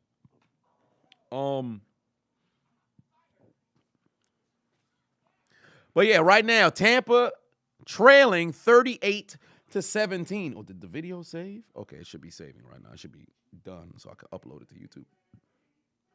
Zach Wilson just came back. It's literally his first game back, so I can't put him in the bottom 5. He just came back. Now, if we're talking about based on, past couple of seasons or whatever the case may be, then you could throw some people in there. But because the last 2 years, by far, I think Carson Wentz is at the bottom as it comes to quarterback play the last 2 years. I can feel confident saying Carson Wentz is at the bottom. Vosey put 2 on, says, should the Packers pick up Odell? Absolutely, they should pick up Odell. Because Odell, now here's the problem. Odell tore his ACL again in the Super Bowl that was played in February. So the probability of Odell being able to play come November, I believe, because it's a second tier in the same doggone knee, very futile. However, the Packers will make the playoffs. If you have Odell sitting in the holster for the playoffs, he commands enough respect off of name alone that if he's inserted into the lineup as just a decoy, it still does more help than harm. So if I was any team, the first moment that you recognize, the playoffs is a possibility, cut a motherfucker, sign Odell, and wait. Don't got to sign him now because you're going to need them doggone roster spots. And I'm telling you right now, if a team they blow their load, send the money way too early, freaking go and sign Odell, then they have an injury. Now you looking like, who do I have to cut? You cut Odell after you freaking signed him. Somebody else going to be like, they signed Odell. They know something we don't. Let's sign Odell. And now you missed out on your damn play. Packers to pick up Jordy Nelson. You better stop it. Jordy Nelson needs some WD-40 for that brother knees. That man old, decrepit. He is not suiting up anytime soon. You better stop it.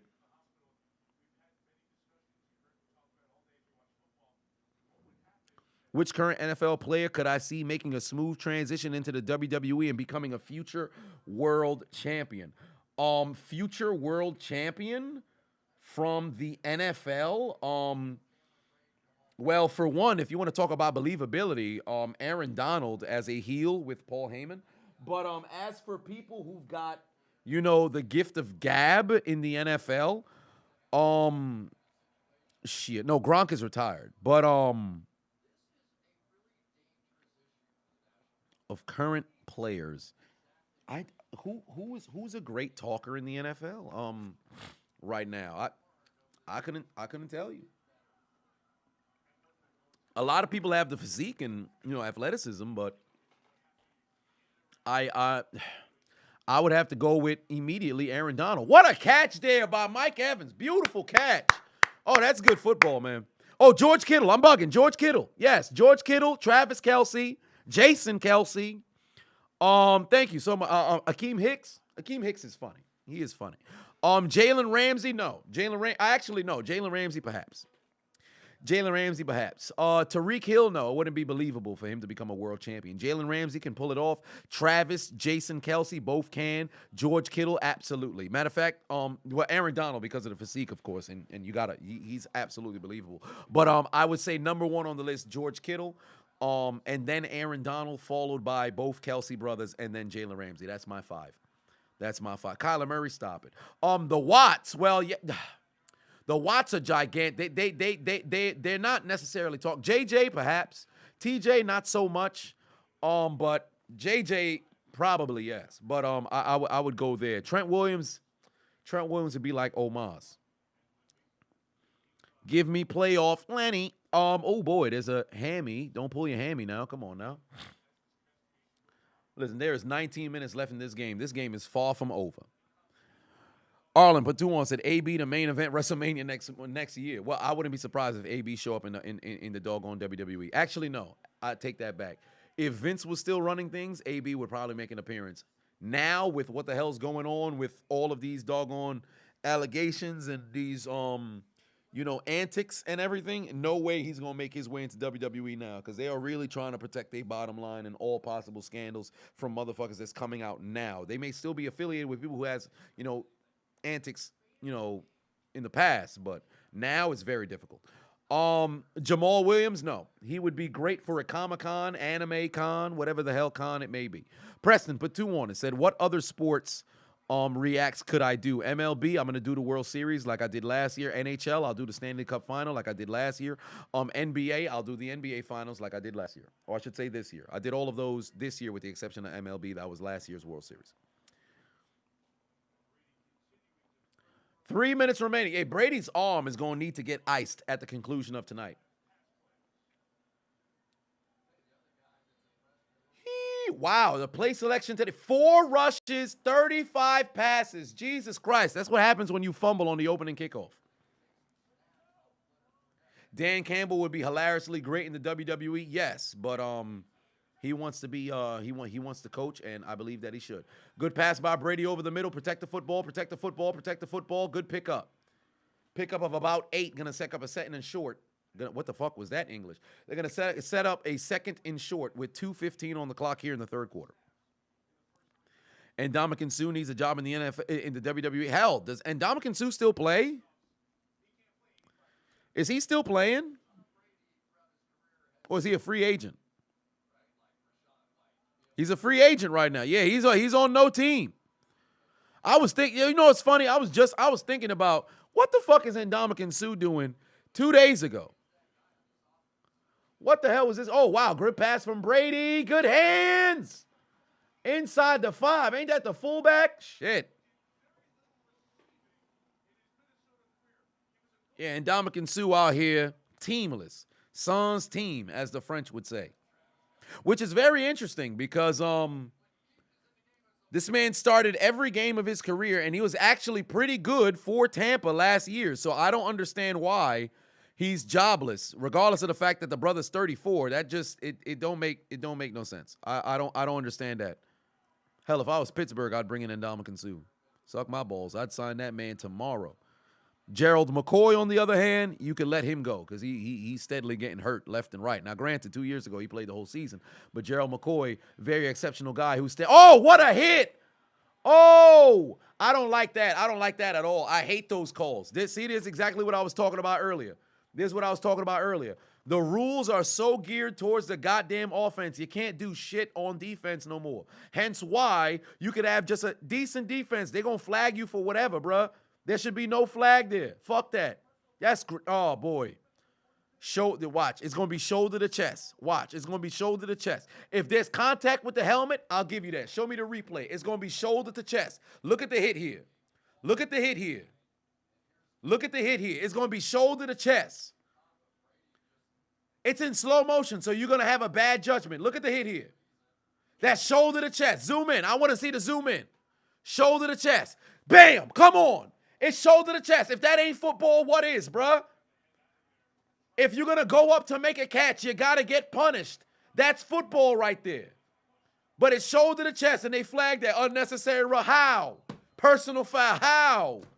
That's football. It's ridiculous, bruh. You watch, oh, Jesus Christ, Chris Godwin is down. That's not good. I hope he's all right. He don't look like he's all right. He's wincing in pain. I'd hope it's a stinger, but I hope that brother's all right, man. He was past injuries and have not been very kind, but that's the biggest problem that I have with football now, bro. You can't even hit nobody no more, bro. Every single time you see a big hit, immediate flag. I understand player safety, but flagging for a personal foul is not player safety. That's actually detrimental to the game because you're taking out the element that's supposed to be violence when it's a violent sport. This isn't a contact sport. It's a collision sport. It's ridiculous, bruh. Belissi said, like Ray Lewis said, football is supposed to hurt. Correct. Football is supposed to hurt. Koza, put 2 on, said, can we get a Tom Brady for the one time? There it is. Sean Jones, put 2 on, said, you plan on React / stream any current boxing or MMA? I will be trying to go live when Fury fights against Usyk.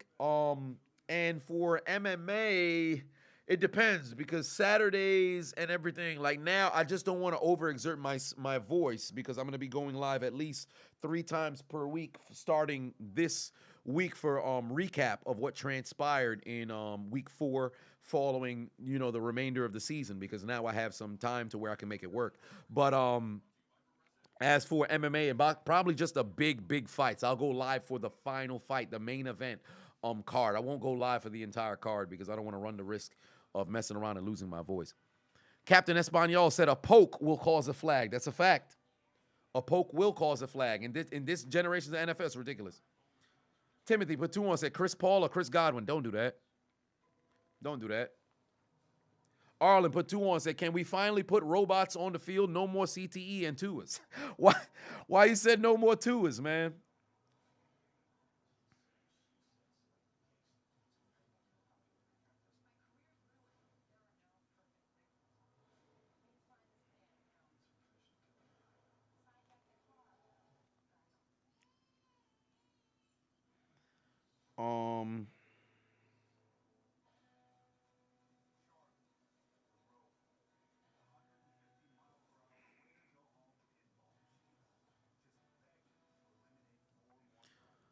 Chiefs better hope Brady doesn't put his head down like he did with the Falcons. I would hope that they don't. Jesus said, what is my thoughts on the Tua situation? They fired the doctor. So, he lost his footing. Oh, that might be groin, hip. Yeah, it's either groin or hip, and I think it's hip. Oh, he slipped on the goddamn grass. Jeez Louise, that's got to be pain. I know slight feeling of that doggone hip. I don't know if it's not a hyperextension of the hip. I don't know if that's a possibility. But, not a very good feeling. Did I see J.J. Watt's tweet? He said he went into the AFib on Wednesday. He still played today. Yes, I did see the tweet. I had to Google. What the fuck is an AFib? Turns out they said somebody else put out a tweet said J.J. Watt died on Wednesday. They resuscitated him, and then all of a sudden the man played today. So that's all about toughness. Good, no call. No call. Don't throw no flag. Thank you very much.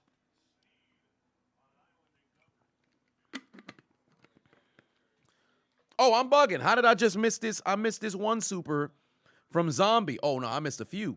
From MDJ as well. MDJ said, thoughts on Edge versus Balor. I quit match. I love the idea. Edge better go over. Then I can see Rhea or Dom getting involved. They will get involved to help Finn win, but Finn won't win. Edge will not quit. It's not going to happen. Finn will be the one who quits. A number of people are going to get involved to prevent, Edge from saying I quit. Touchdown, Buccaneers. It's not even the 4th quarter yet, ladies and gentlemen. It's a 2-score game. This game ain't over. This game ain't over.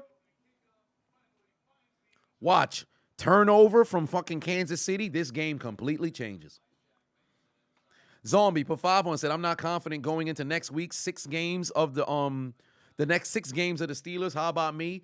When Pittsburgh plays against a team they should lose against, they'll play up to the competition. When they play against a team they should beat, they play down to the competition. So I'm actually more excited for the games against the Bills, against the Chiefs, against the whoever the fuck else is on the doggone schedule. I'm more excited for those games because I know that Pittsburgh is going to at least show up to make it competent. So usually when you're having the heart attack against teams that you should possibly mess around and win, despite the fact that it's a 60-minute ball club and every team can be beat. But I'm confident that, these upcoming games, they'll play, decent amount of football, but they desperately need TJ Watt back, man. They haven't won a single game without TJ Watt since TJ Watt's been hurt. Any time that he's been hurt. I think now they're up to 0-8. It's ridiculous. 0-7. No, I think it's 0-8. No, 0-7. It's 0-7. It's ridiculous. Jarvis put 2 on, said, in your Goro voice, is it time picking to start? Well, is it time? What do you mean is it time? Oh, time for Brady? Mr. GH2, put 10 on it. Say, can I get a live rendition of Sweep Around? Braves just swept the Mets in a crucial series. Oh, boy. In a crucial series, they swept them. Sweep around your own front door before you got to sweep around mine. Sweep around your own front door before you got to sweep around mine. Congratulations to the Braves. Congratulations to the Braves. Jack Goff said, in the words of Dylan Hoytich, don't fuck with the voodoo, talking about Brady. Ain't that the truth? VGN said, love this man. Hey, man, I appreciate you. I appreciate you. I appreciate you. Oh, Jarvis Patuan said, you mean for Pickett to start? Absolutely, it's time for Pickett to start. Oh, that's a bad kick. Wow, Tampa. Wow, you just got momentum. This motherfucker booted it out of bounds. Oh, you stupid motherfucker, you. This man turned into Carolina's kicker. Casey, that was his name. I was struggling to remember his name. Super Bowl 38. What are you doing, bruh? Wow. Wait, this man's the second head coach in NFL history with 50-plus wins with 3 different starting quarterbacks. Well, congratulations. Andy Reid. Andy Reid's a hell of a doggone coach. I'm glad he got that Super Bowl because motherfuckers would not give that man his respect. You know, I'm very disappointed that we did not see Marty Schottenheimer go into the Hall of Fame when he was alive. I really wanted to see Marty Schottenheimer go into the Hall of Fame. I hate the fact that he went out the way that he went out, man. Son messed around and got Alzheimer's and all that other stuff. Man, that's crazy. Oh, by the way, if you guys didn't recognize, if y'all ain't on Twitter, somebody sent me this. Carmelo was going crazy on Twitter. I think somebody had put out like a fake sex tape or some shit like that. But take a look at this tweet. Matter of fact, let me go to it because there's a screenshot. Let me just go to her Twitter, my doggone self. Because this person was following some questionable individuals. Let me go to her Twitter. There we go. Oh, let me go to her likes.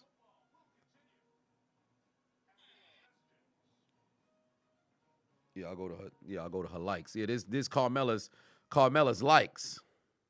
Shorty on demon time. I mean, hey, listen, ladies, ain't nothing wrong with sucking a little dick, ladies, but Carmela out here liking that, so you know what time she on. Mela is money. Hell, Mela is dick sucker too. But I think somebody may have put out a fake sex tape or something like that. Somebody tagged me now. I would like to see what's going on. But yeah, I need a new screen protector, bro. My shit look like it got scratched by Wolverine. What's going on? But yeah, Carmelo was out there letting the world know, hey man, ain't nothing wrong with, getting bending the knee. And ladies, I do agree, nothing wrong with bending the knee if you like to display, your talents.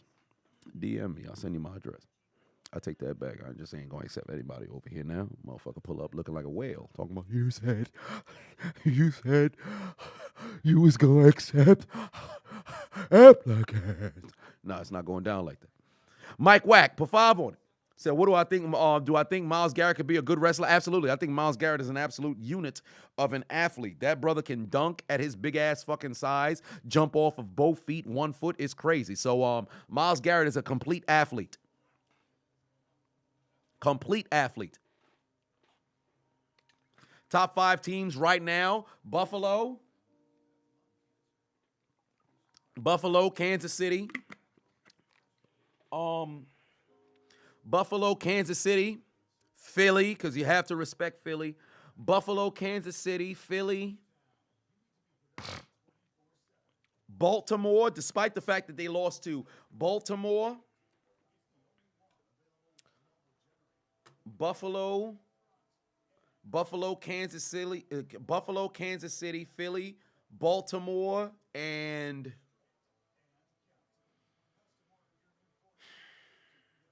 Miami without Tua is very unfortunate. So Miami without Tua, I can't necessarily look at them the same. Los Angeles, despite the fact that they're reigning champions, I haven't liked the way they looked. So Dallas doesn't have their starting quarterback. Tampa, I don't want to count Tampa out, but they haven't looked their best at the start of this season thus far either. Cincinnati had a very rough start, so I'm not necessarily going to say Cincy. So top 5, Buffalo, Kansas City, Philly, Baltimore, And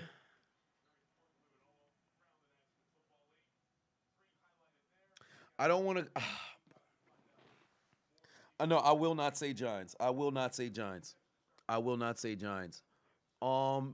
Chargers. Actually, surprisingly enough, I can't necessarily say Chargers at this particular point because they took that bad L against Jacksonville last week. It was very bad. They criminally underperformed. Jeez Louise, man. Oh,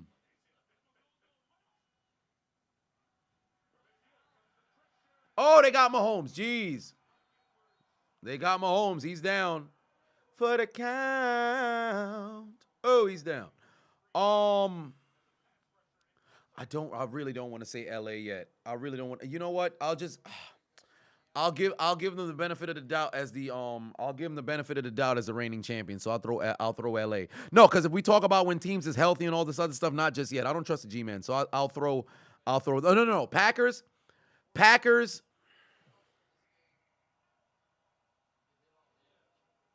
I can't necessarily say Packers yet.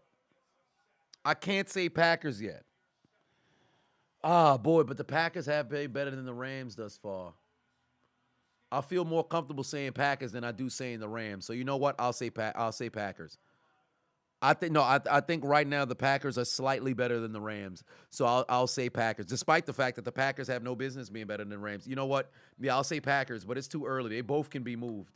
It's literally Packers Rams for that other spot. And then Tampa is like right there in the same elk with those two teams as well. Bengals no. They've got to work their way back up after that 0-2 start. The status of the commentary premiere, it's still in the middle of uploading for this 5th attempt. Oh, yes, that's right. It is the 4th quarter. Let's sound the alarm for the 4th quarter. My bad, dog. It is now. Oh, boy, what a throw from Mahomes over the middle to Travis Kelce. He will retire, the greatest tight end to ever play. I don't give a fuck what nobody say. Oh, man, he doesn't block like George Kittle or Gronkowski. I don't give a fuck what nobody say. Listen, he played a tight end position. He may be a damn near pass-catching tight end, just like Tony Gonzalez will, but nobody will have more yards. Nobody will have more. Well, Gonzalez will probably have more catches. I think it's going to be. Kelce's not going to play until he's 38, so I don't see a situation in which he has more catches. But Kelce will have maybe not as much touchdowns as Tony Gonzalez, but he will retire with maybe the most yards, I think. But nobody will have a better resume. Well, it's going to be between Gonzalez and. But Kelce will pass Gates. He's already passed Witten. He will pass Sharp. And then it's just the top 3 tight ends. I've already said what my 5 are. Well, I should say the top 4 all time is Gonzalez, Gronk, Gates, Sharp. No disrespect to Winslow, Newsome, Mackey. There's one other person who I'm forgetting. Winslow, Newsome, Mackey. There is one other name. Witten. No disrespect to those guys, but I think Sharp, Gronk, Gates, Gonzalez were all on another level. Witten, he may have been very consistent and all that other stuff, but let's just be honest. This man caught like 800, passes on a 5-yard out. So I'm not saying the man wasn't, he was doing his job. He was consistent, healthy, blocking, all that other good stuff. But he wasn't in the same elk as Gonzalez and Gates when they played. Never did motherfuckers look at Witten and be like, yo, man, that's the best tight end in the game. You can say that for Gonzalez. You can say that same thing for Witten. Kelce, there's no question. I don't think anybody who's been watching football for the past decade. Kittle has had a great couple of years. Waller's had some good, years. Things of that nature. Gronk, of course, was the guy, but he passed. When you talk about the best tight ends passing the torch, it went from Winslow in the 80s. He gave it to Sharp in the 90s. Sharp gave it to Gonzalez and Gates in the 2000s. They handed it to Gronk. Gronk gave it to Kelce. Kelce's the best tight end in the game. So he will retire in that top 5. I actually have Kelce at 5 right now. So there is that. But, ladies and gentlemen, as the horn is still going, it is time to put up or shut up. In the final, it's under 15 minutes remaining now, but can Tom Brady lead his Tampa Bay Buccaneers back on an improbable 4th quarter in a rematch of Super Bowl 55? Or will Patrick Mahomes finally slay the dragon that is Tom Brady and get his first W over the I can't I can't do it. Bad. Yeah, I can't do it. Over the goddamn court. In the fourth quarter. Look at my big ass nose. Hit the like button. Hit the doggone like button. Did I say Shannon Sharp? Yes, I did say Shannon Sharp. He's number 4. Don't forget about the story. I will not. Good pass. But oh, boy. Good break up there. Hey, they got to make this field goal, though. They got to make this field goal, though. Listen, 3 points here actually goes a very long way. Why? Because it may be a 14-point lead, but that 3-pointer will still make it a 3-possession game. You just need to keep the lead 3 possessions. Although you didn't get a touchdown, you got to catch that football, brother. Marquez, Valdez, Scantling, hands for decoration. You got to catch that, brother. You got to catch that. You need this field goal. You need it. 32-yard chip shot field goal. You need this. Through the uprights, and it's good. 41-24. Vernon Davis, get the fuck out of here. Please stop it. Dallas Clark, please stop it. Dallas Clark was a dog, but he was never there. Am I going live for Monday night? Of course. Pittsburgh Rick, put 1 on it. Much love, Pittsburgh Rick. Ooh, am I making a breakthrough on this? Okay, they're still running checks. Come on now, don't fuck me over, man. I removed like 2.5 minutes of the fucking commentary. They better not fuck me over. Hit that like button if you haven't already. We got 798 motherfuckers in here. How the hell we only got 387 likes? Hit the like button, man. Come on now. Help out the channel. A like is free. Just hit the like.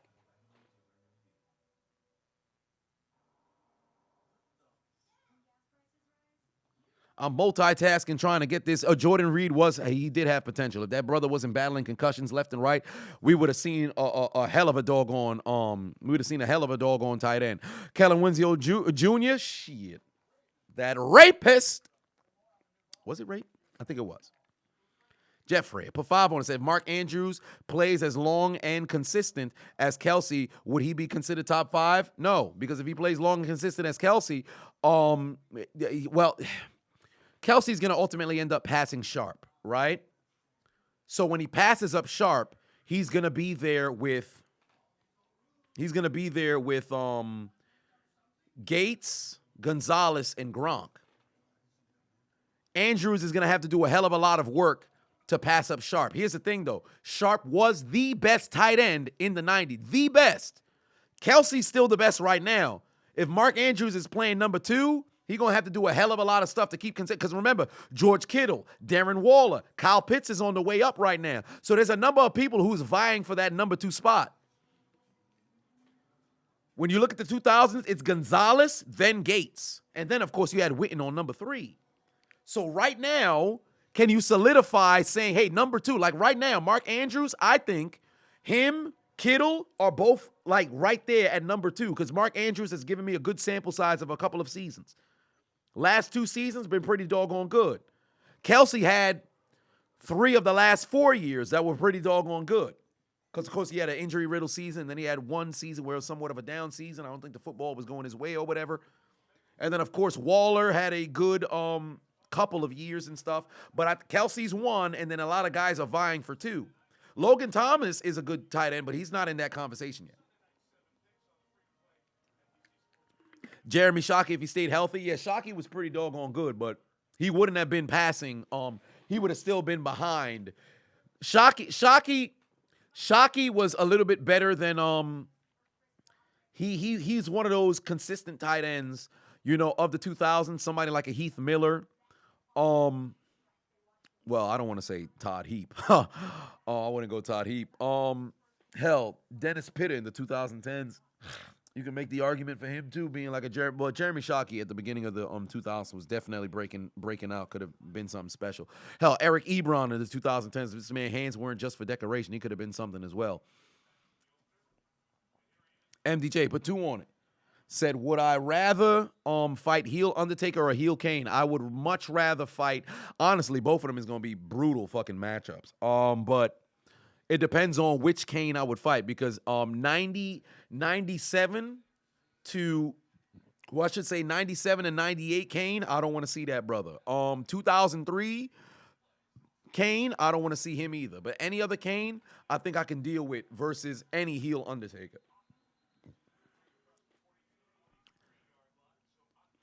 Who was the Owski tight end before Gronk? Wasn't it his brother, or did he play fullback? I can't recall. Dan Campbell when he played for the Lions, not so much. Hitting like it's easy as fuck. Ain't that the truth? We only went up 100 plus likes. Man, come on now. How long does it take me to make the commentary video? On Sunday, literally all day. I record it as the games go on because downloading all of the clips, compiling them, and lining them up in chronological order, because that's the biggest thing. Getting everything in chronological order takes a shit ton of time. So I record the Sunday commentary as the games go on. So it's literally all day. From 1, when games kick off on the East Coast, until 7:30 at the final snap of whatever game was going on. It takes all day. Alex McCoy said, "Shut your big ass, shut your big head up." What does that mean? What does that mean?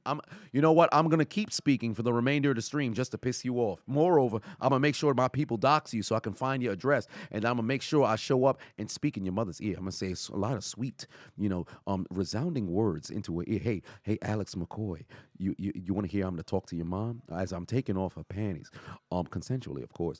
I'm gonna be whispering in her ear. Hey, I just want you to know what's happening right now as I'm slipping underneath your labia minora, infiltrating your labia majora, bypassing your hymen, secreting your Grafenberg spot, touching your clitoral region, making you say ooh, ah, moaning like random moans on the commentary. I want you to know it was your son, Alex McCoy, that got me inside of this bedroom. And as I continue to enter and exit and enter and exit and enter and exit and enter and exit and enter and exit her vulva region, I want her to know that it's her baby boy that allowed this to happen. I am your new stepfather. But guess what? I am not going to try to engage in a long-term relationship with your mother. I'm just going to get her to where, I'm going to propose. She's going to say yes, of course, because I'm so charming. And then I'm going to make sure that I get my name onto the will. I'm going to get my name, written into, whatever the hell assets she's attached to. I'm going to divorce her, take 50% of absolutely everything, and the inheritance that you would have had coming your way is now coming to me, you stupid motherfucker, you. Talking about shut up. I'm going to fuck your mom. But we're not talking about that right now. Brady down the field. Oh, threw an absolute duck caught by Godwin. Woo! Threw an absolute duck, but it's caught by Godwin. Why y'all laughing? What's going on?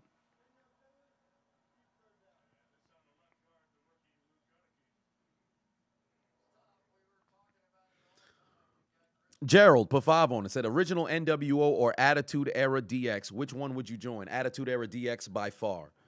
NWO got way too fucking packed. Attitude Era DX by far the best. I wouldn't say by far the best stable, because I think the Four Horsemen is probably the greatest stable of all time, next to the Shield as well. But Attitude Era DX was just fucking cool. NWO was cool, but more people just kept joining. They should have just kept it at 4, really, where it was Nash, Hall, Hogan, X-Pac, 6-Pac, keep it at 4. Keep it at 4. It would have been absolutely cool.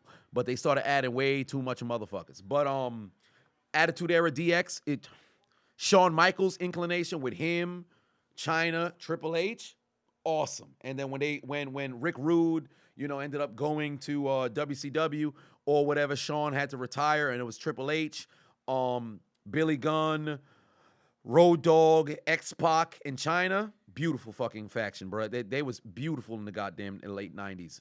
Magnificent. Before the DX Express. 97, 98 DX, honestly, most entertaining fucking stable that was ever fucking concocted. And I really wish Shawn Michaels was healthy, but I think it was a blessing in disguise because it allowed Triple H to be able to break out. That 1998 SummerSlam ladder match between him and Rock, very criminally underrated ladder match. Very, very, very entertaining. Patrick Surtain.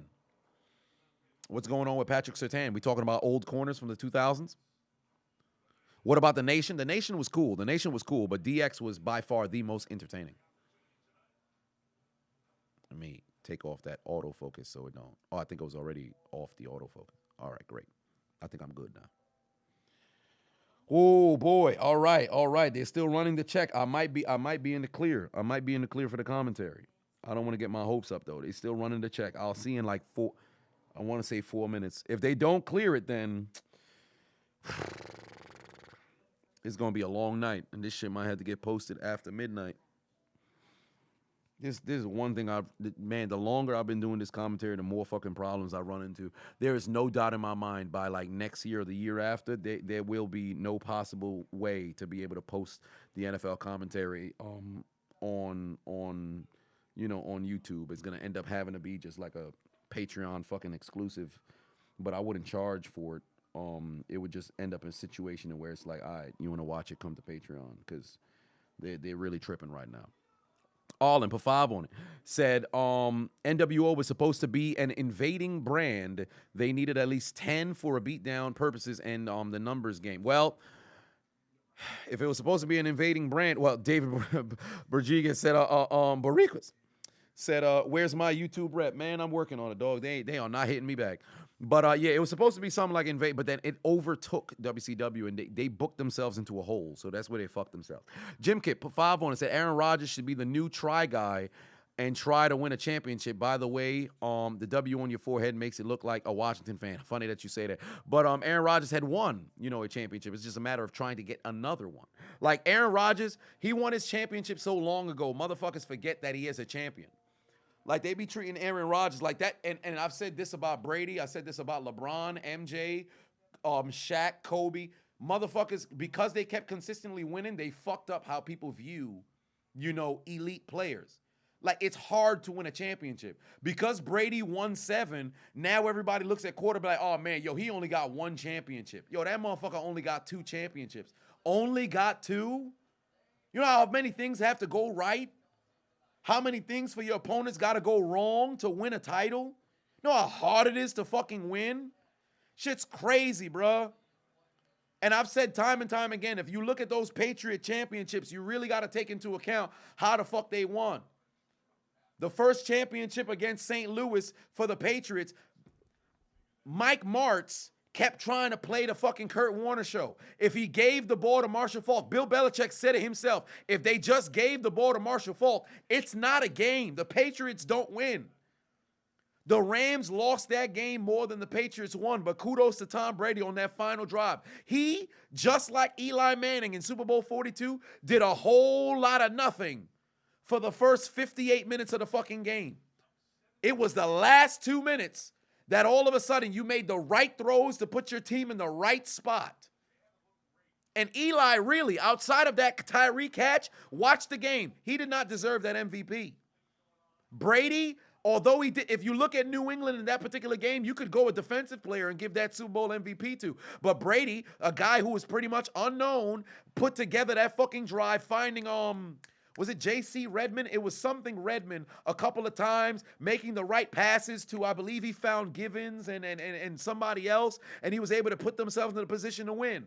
The game against Carolina, I'll give all kudos to Tom Brady and the Patriots. They played a shit first quarter. They lit it up. Them and Carolina was going back and forth. There was that.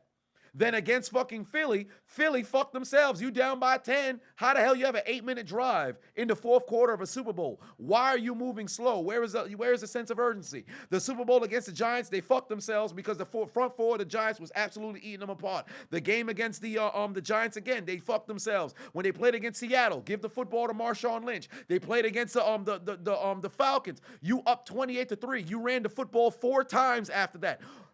Madden wouldn't even allow you to do that if you ran a simulation. The game against Philadelphia, they got cooked defensively. Philly just made 1 more plays, and then ultimately Graham had the forced fumble. That's how they ended up winning. The game against the Rams, they got out-coached. The Rams got out-coached. Belichick showcased how he was superior to McVay. They got that one. And then ultimately the run for Tampa, Washington, I expected them to beat them, but they turned the football over twice. New Orleans gave the football to Tampa 4 fucking times. And then as Aaron Rodgers drove the Packers down the field, motherfucking LaFleur opts for a field goal rather than let Aaron Rodgers go and try to win the doggone game. Other teams fucked themselves. By the time they seen the Chiefs, they had a depleted offensive line. They simply played their best game of the season and won the doggone Super Bowl. You can look at any single game and say, yo, what is going on? No, Brady's not overrated. Brady is not overrated. Brady is not overrated. We're not doing that because you gotta be a hell of a doggone player to even be in the position that Brady was for his entire doggone career. But a lot of things, you got to put them into context. Big Fat Paulie put 2 on and said, I'm the HHH. Oh, good pass. But oh, no, it's intercepted. Well, oh, shit. It's intercepted. Oh, and he's still on his feet. Here we go. Under 5 minutes remaining. Here we go. There's the pick by Murphy Bunting. Yeah, here we go. Brady should take an immediate shot on first down. He should take an immediate shot on first down. What are you doing, Juju? No, it's not a little too late. It is not a little too late. It is not a little too late. 3 scores, they're already inside Kansas City territory.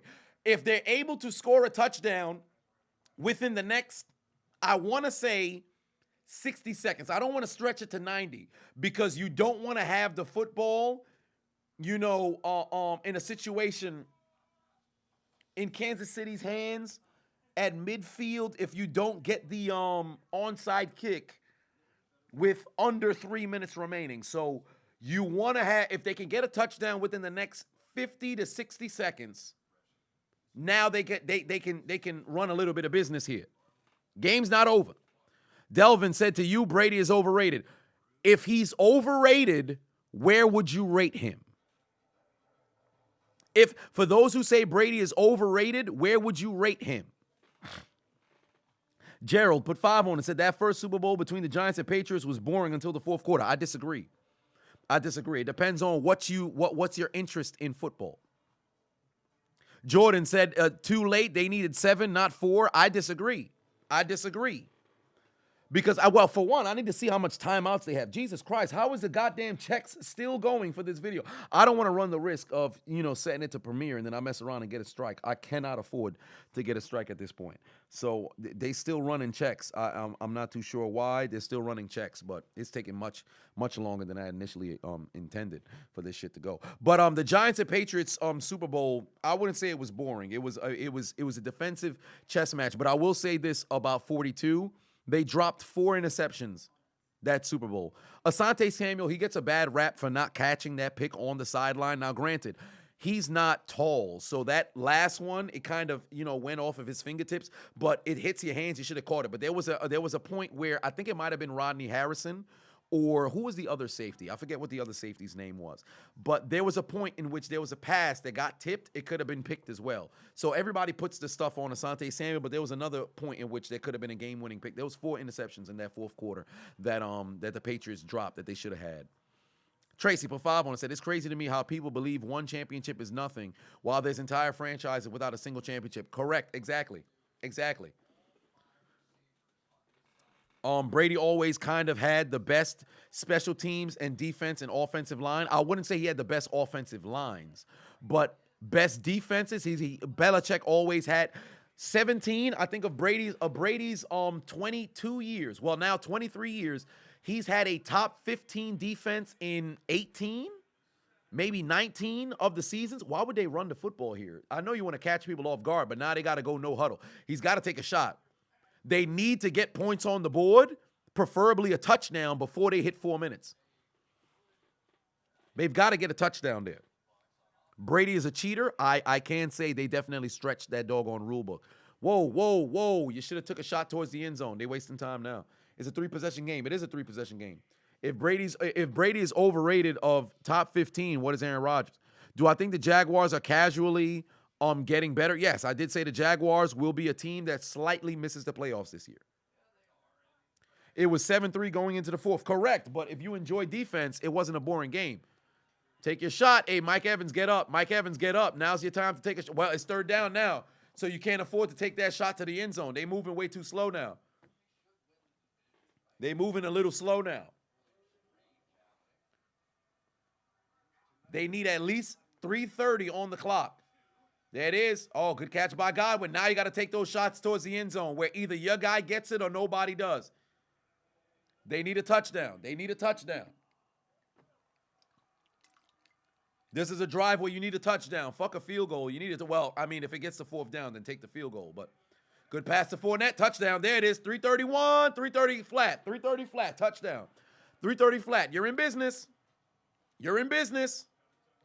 A strike midstream would be crazy. That's a fact, Peyton.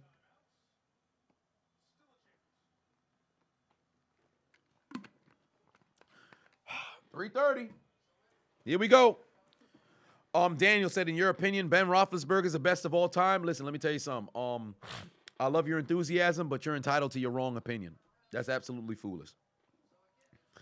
I'll take Dan Marino over Tom Brady any day. To be honest with you, I can completely understand with that analysis because if Dan Marino won 1 Super Bowl, you can talk about the greatest of all time.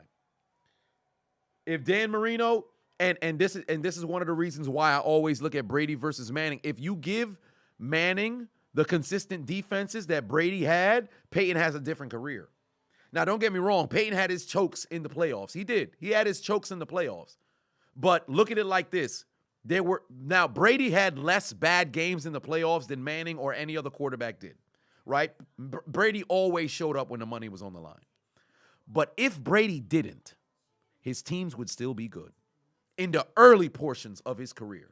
For Peyton, he couldn't afford to have a bad game because when Peyton had bad games, they lost outside of 2006. And, of course, 2015 was different because Peyton's body was fucking betraying him, so that's a little different. But with Manning, he had to be the motherfucker or their team don't win. With Brady, his back half of his career, when it was Brady and then his team, he could afford to do that. First decade of his career, if Brady played as an average QB, Patriots would still be good. Peyton, in my opinion, is the greatest quarterback I've ever seen. Until, I always said the three quarterbacks who I think are completely different than any four who were different than any quarterback of all time. It started with Unitas, then it was Marino, Rodgers, and then now Mahomes. Those 4 different. Eli Manning is Tom's father. No, I think that's the defensive line. That's Tom's father, not Eli Manning. Jesus, how is this still check fam? This shit been running checks since like 10:30, bruh. It's still running checks. God damn it, it's not autofocus is off. It's still running checks, bruh. How? This goddamn thing is still running checks. Tell me if the video is copyrighted with the tell me if I can upload it or not. Golly. How long we gonna be running checks, man? It's almost 11:30 up this motherfucker.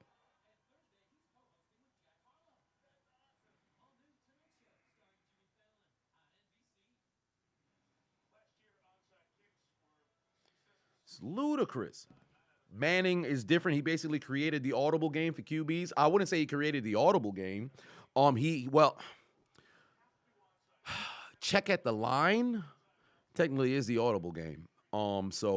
He revolutionized it because nobody ran the pre-snap like he did. So I guess you can say he did revolutionize that.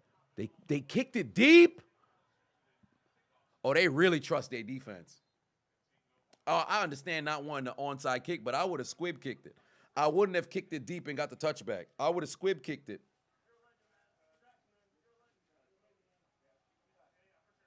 I wouldn't have kicked it deep. But listen, this is exactly what I was talking about before, right? You get yourself a touchdown with at least like 3:30 on the clock, right? You get yourself a touchdown with at least 3:30 on the clock. Then from the wait. David said, how long do you ride for your team before you go silent because they suck in mediocrity? You never go silent. If you loud when your team is winning, you stay loud when they losing. that showcases integrity. Ain't nothing I dislike more than a motherfucker who's feeling great when you winning, and then all of a sudden when you losing, they motherfuckers are silent. It's like the same people who use mental health as a crutch when things go bad. When you winning and everything in your life is going great, you don't give a fuck about mental health. All of a sudden, shit start going wrong. Ah, man, things going wrong in my life. I got this. This same problem existed when you was winning. How the fuck now would affect you when you losing? Because winning and victory cures all problems. So you got blinders on when everything's going good. All of a sudden, you start losing, you taking L's. Now things start to pile up. You gotta take a look around and audit your doggone life. When things are going great, that's when you really should be looking around to make sure everything is corrected. That's a life hack, but that's a different conversation. Does AB have CTE? I think all players have a little bit of CTE. But AB, I think the success was definitely blinding, or I should say it sheltered, who he ultimately was, because it turns out this is somebody this is the kind of personality that he always had, and social media just kept growing and growing and growing and growing and growing, and ultimately the attention is what he was searching for. So there is that. All I'll pretend on it said Hogan, Hall, Nash, Steiner, 6. K-Dog and Norton for muscle and Buff for comedy. Macho and Giant were not needed. I agree. Maybe Henning gets in, but he was always hurt. No need for Vincent or Ted either. I agree with that.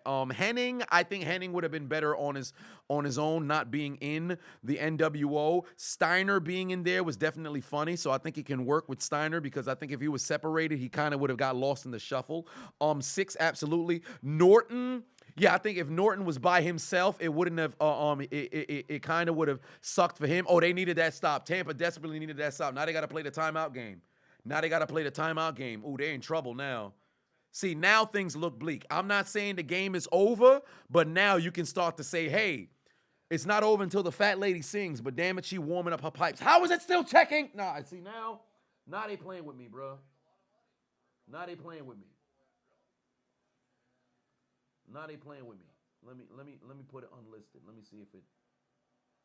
Let me put this shit unlisted and see, because now they really playing with me, talking about checking for shit, man. No, you not. They lying now. Now the NFL playing games, bro. They let it go down to the 2-minute warning. Tampa ain't called no timeouts. I think that was stupid. If I was Tampa, I would have used all my timeouts before the 2-minute warning, because the 2-minute warning works as another timeout. David said, my team every Sunday sends me to a place where I'm not happy being a fan, but I agree. Hey, listen, there's one hack that I always say, right, when it comes to sports. Don't get me wrong. I am a diehard Heat fan, diehard Steelers fan, everything. My damn banner is right. Well, I can't reach it, but it's right there. Whenever I do my videos, I slide it right there, right? Whether the team wins or loses shouldn't affect how you navigate throughout. In that moment, when you're watching the game, when they win, yeah, woo, great, all right, bam, move on with the rest of your life. Do not let it dwell carrying forward, right? Because a lot of people talk about, hey, man, I'm going to let this team dictate what my emotional status is going to be for the remainder of the day. Don't do that. Whether they win or they lose, it does not change your life. It does change the bragging and conversations you may have with your friends, but don't let it cut to a point where you're literally sitting there, can't function because your team done lost. In that moment, when the game's over, you're like, oh, man, fuck, they lost. Move on with the rest of your doggone day. Even when they suck. Because think about it. When you watch the game or when you play the game, you play with the risk of losing. Nothing is guaranteed. Nothing's guaranteed. Losing is a part of the game. So since that's the case, hey, when they take an L, you got to chalk it up to the game. Protect the football, protect the football, protect the football, protect the football. Call timeout, Tampa. Hey, Tampa had they had bad idea letting it go past the 2-minute warning. That was a bad idea. Basile said, that's how I am with my Lakers, even though the team, gives you high blood pressure. Fair enough. Josh Allen is a young Big Ben, not Mahomes level. Josh Allen, I can't say he's a young Big Ben because he's way more mobile than Ben was. Protects the football a bit better than a young Ben did. But as it pertains to like impact and the splash plays and stuff, very reminiscent of a young Big Ben for sure. Jonathan Hill put 10 on it. Said just saw DK Metcalf did the Paul Pierce challenge with the medical cart. Indeed, he did. I had that portion in the fucking commentary if I could get it uploaded. Black Freakazoid put 2 on it. Said don't be like those soccer fans in Indonesia. Hey, I saw that. One of my friends sent me the photo. Fucking 125 people died. That's fucking crazy, bro. What the hell? That's freaking crazy. Timeout Tampa again. See, Todd Bowles. If I'm Todd Bowles, I don't understand why they use these timeouts after the 2-minute warning rather than before, bruh. Because now you could have had a 3rd down situation with 2:24 on the clock rather than 1:48. Granted, Kansas City, well, the goal here is you get the stop, you go down the field, you score. You kick the onside kick because that's your only option. You retrieve the onside kick, you score and tie the game, or you score 2 touchdowns and you win. But because you let it go underneath the 2-minute warning, you don't even have the benefit of having that additional time.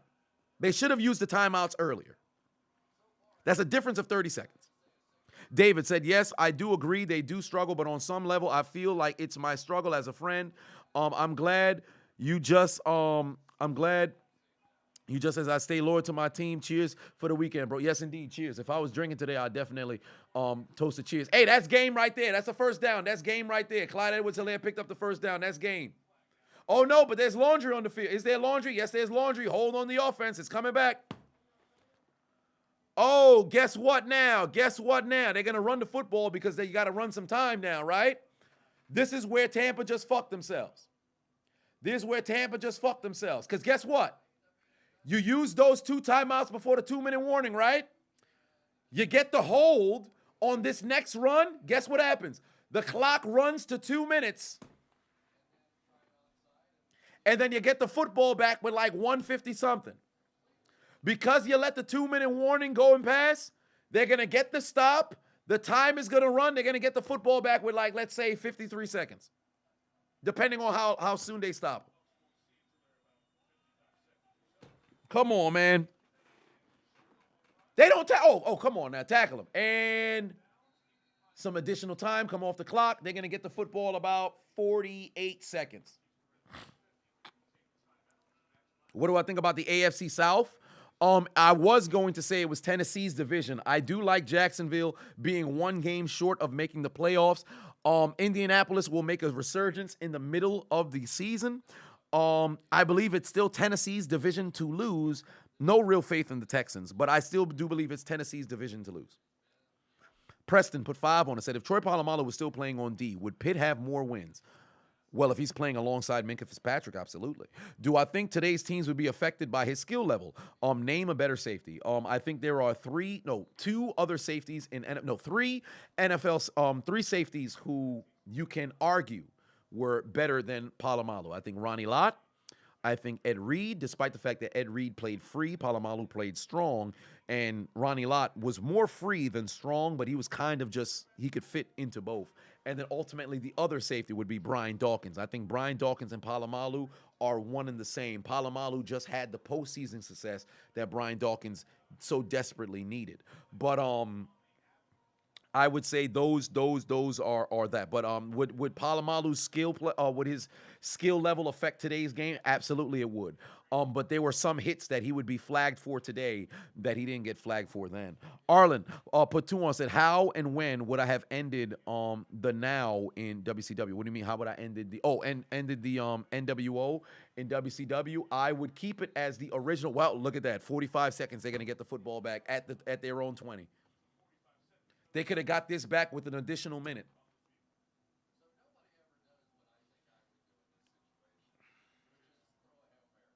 Yup, exactly. Thank you, Chris Collinsworth. I'll never understand why teams don't do that. Straight out the gate, first play should be a shot. You don't got time. First play should be a shot. How would I have ended the how would I have ended the NWO? Goldberg, I think with Diamond Dallas Page getting crushed, Goldberg, I would have never had the cattle prod happen. I think I would have had Goldberg run through everybody in NWO to where WCW becomes stronger than NWO, and then NWO starts getting overpowered. Motherfuckers start turning on motherfuckers to where the original three now, they have to make sure that the original three is together to where it's Hogan, Hall, Nash, and then when that whole creative control clause, have it to where they got run out of the company and they got fired. That's the best way. That's a bad ball by Brady. That's a bad ball by Brady. Yeah, 21 seconds left. The writing is on the wall. Is it still checking? Legit, the shit is still checking right now, bro. It says checks are still being ran. This doesn't even make sense. This is the longest I've ever seen checks being ran, bro. I uploaded it unlisted. And look at this shit. I put it unlisted and look at this shit. Hold on, wait. I don't even need to keep charging this shit no more. Look at this shit. It's still set. Oh, God damn it. Evans, now you got to toss it. Get out of bounds. Get out of bounds. Get out of bounds. Good job. But this game is over. This game is over. They fucked themselves with the timeout. Nobody ever understands how to manage time, bro. It still says checking. Look at that. Checks are still running on your video. It's been 45 minutes, bro. It's been 45 minutes. How many checks you got to run, bro?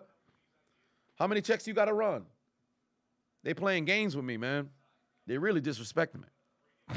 MDJ put two on, said, how would I end the bloodline title run for Roman Reigns? Cody Rhodes.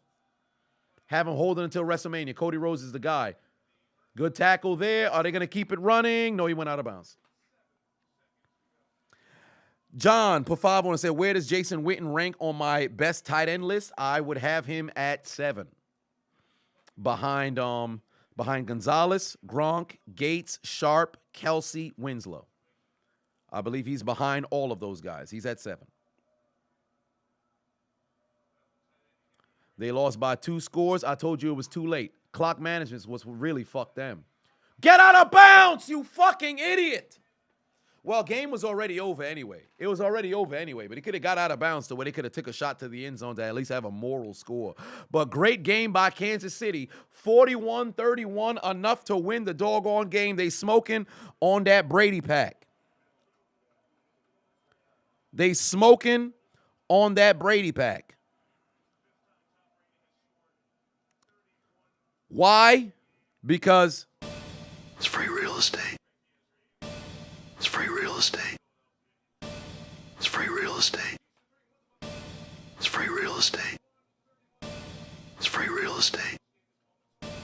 It's free real estate. It's free real estate.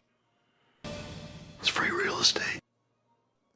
As Kansas City walks into Tampa Bay, walks out with a big W over the Tampa Bay Buccaneers, getting revenge for Super Bowl 55, despite the fact that it's not as sweet as they would have liked it to be. Now, before I depart, there's a story time that was owed, so let me deliver that to you, right? So, back in high school, I went to a vocational high school, right?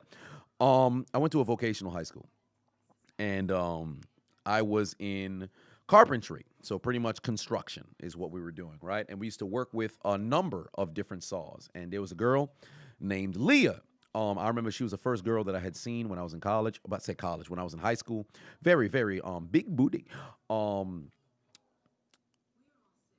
Beautiful, beautiful, beautiful young lady. She's a single mother now. Well, actually, no. I think she's with her child's father. They may or may not have been getting ready to get engaged. She was a single mother for a little bit, but a 4, I believe now. It's crazy how the mighty have fallen, but we're not talking about that right now. She was the only girl in our carpentry class, and I'll never forget this. We were working with the circular saw. Actually, if I were to do a deep dive on Facebook, I might. You know what? Let me see if I might be able to find a photo here. Because I had a photo of me laying on top of the. I'm not gonna say that. That sounds suspect. It sounds crazy without context. So let me not say that. Let me. Hold on. Wait a minute. I might. If I had my original Facebook, this would have been so much easier. But they blocked my shit. Let me see here. Shit. I gotta scroll to fucking 2012 if they have anything in 2012. Well, that's clipped. Let's see here. Come on, don't let me down, Leah. Don't let me down. Come on. I know you gotta have these. Oh wow, oh that's before the kids, man. Yeah, you had a good body, man. It's a shame. You had to go and have children. You fucked it up. Let's see here. Okay, that's graduation. God damn, Shorty never deleted nothing. Oh shit. Oh wow, there's Nick. It's my guy. Let's see here. Wow, this is really taking. I am in the I gotta send that to Monica. That's funny. Let's see here. Is the photo there? Is the photo there? How did I reach? Okay, I've gone too far. I have gone way too far. I'm gonna end up going on the rabbit hole later tonight. Where is this? Where is the photo? Wait, what is going on here? Ah, there we are. Perfect. I found it. Let me download this. This is funny. Okay. Let me see if I could move this into OBS. I can't believe I found this photo. This is hilarious. And the video is still checking. The video is still checking right now. This is high school. As you can see, the gentleman that is laying on on the ground, or I should say on top of the what? Pause. That is me. And this is how I know I was fit to be a comedian, because I would do stupid shit like this every fucking day in class, bro. So you see that nincompoop? You see that nincompoop right there? Right, son of a bitch. Right there, laying on the ground. That's me, right? I would do this stupid shit all the time, just to give you an idea. That's my man's Nestor, who's married. Right now on the left, we ran track together. 5th place. Borough championships. We should have had higher than that doggone bronze in 5th, but damn it, it is what it is. Right to his right is Leah, the girl in the story who I'm talking about.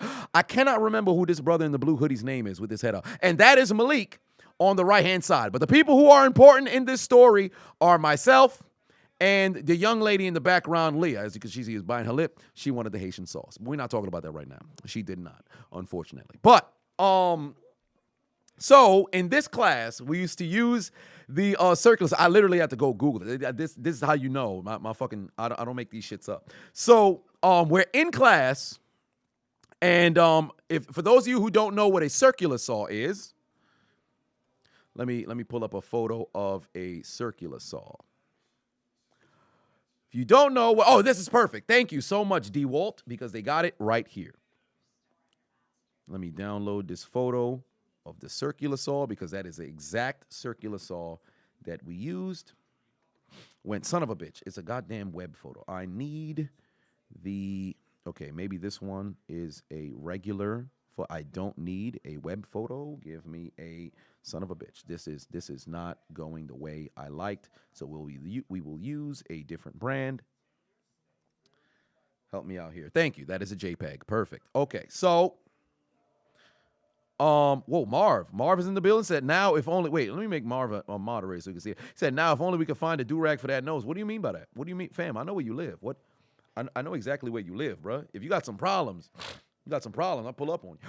Arlen put 5 on and said, what city and state would I give an NFL team by taking away a current team? One of the LA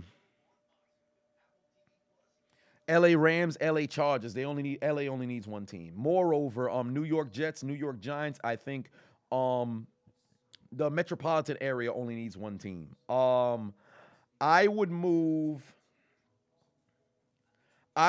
the Chargers from LA. No, pardon me. I would move the Rams from LA back to St. Louis. I think St. Louis was a good football city. I don't like the fact that they moved them from LA. I wasn't a big fan. I moved them from St. Louis to LA. So I'd move one back. Universal Gene. So Juan put 2 on, said Bucks taking out their Metro cars, getting on the L train. I will be saying that shortly. And Timothy put 2 on, said Tom don't look washed, but Peeps loving his L's. Indeed, ain't that the truth? But yeah, St. Louis, I would definitely move a team back to St. Louis. So this is a circular saw, right? So Leah over here, I'm there laying on the ground, but Leah over here, we're using the circular saw, right? And we're cutting through wood. We cut into wood in class. Now, you see the guard that is underneath the blade, right? When you're going to lift the guard in the, I believe it is on the, there is a small thing on the side. When you lift the guard to expose the saw, you push that to expose the saw, right? So we're in class. We're reaching towards the end of the class. Class was 3 periods for carpentry.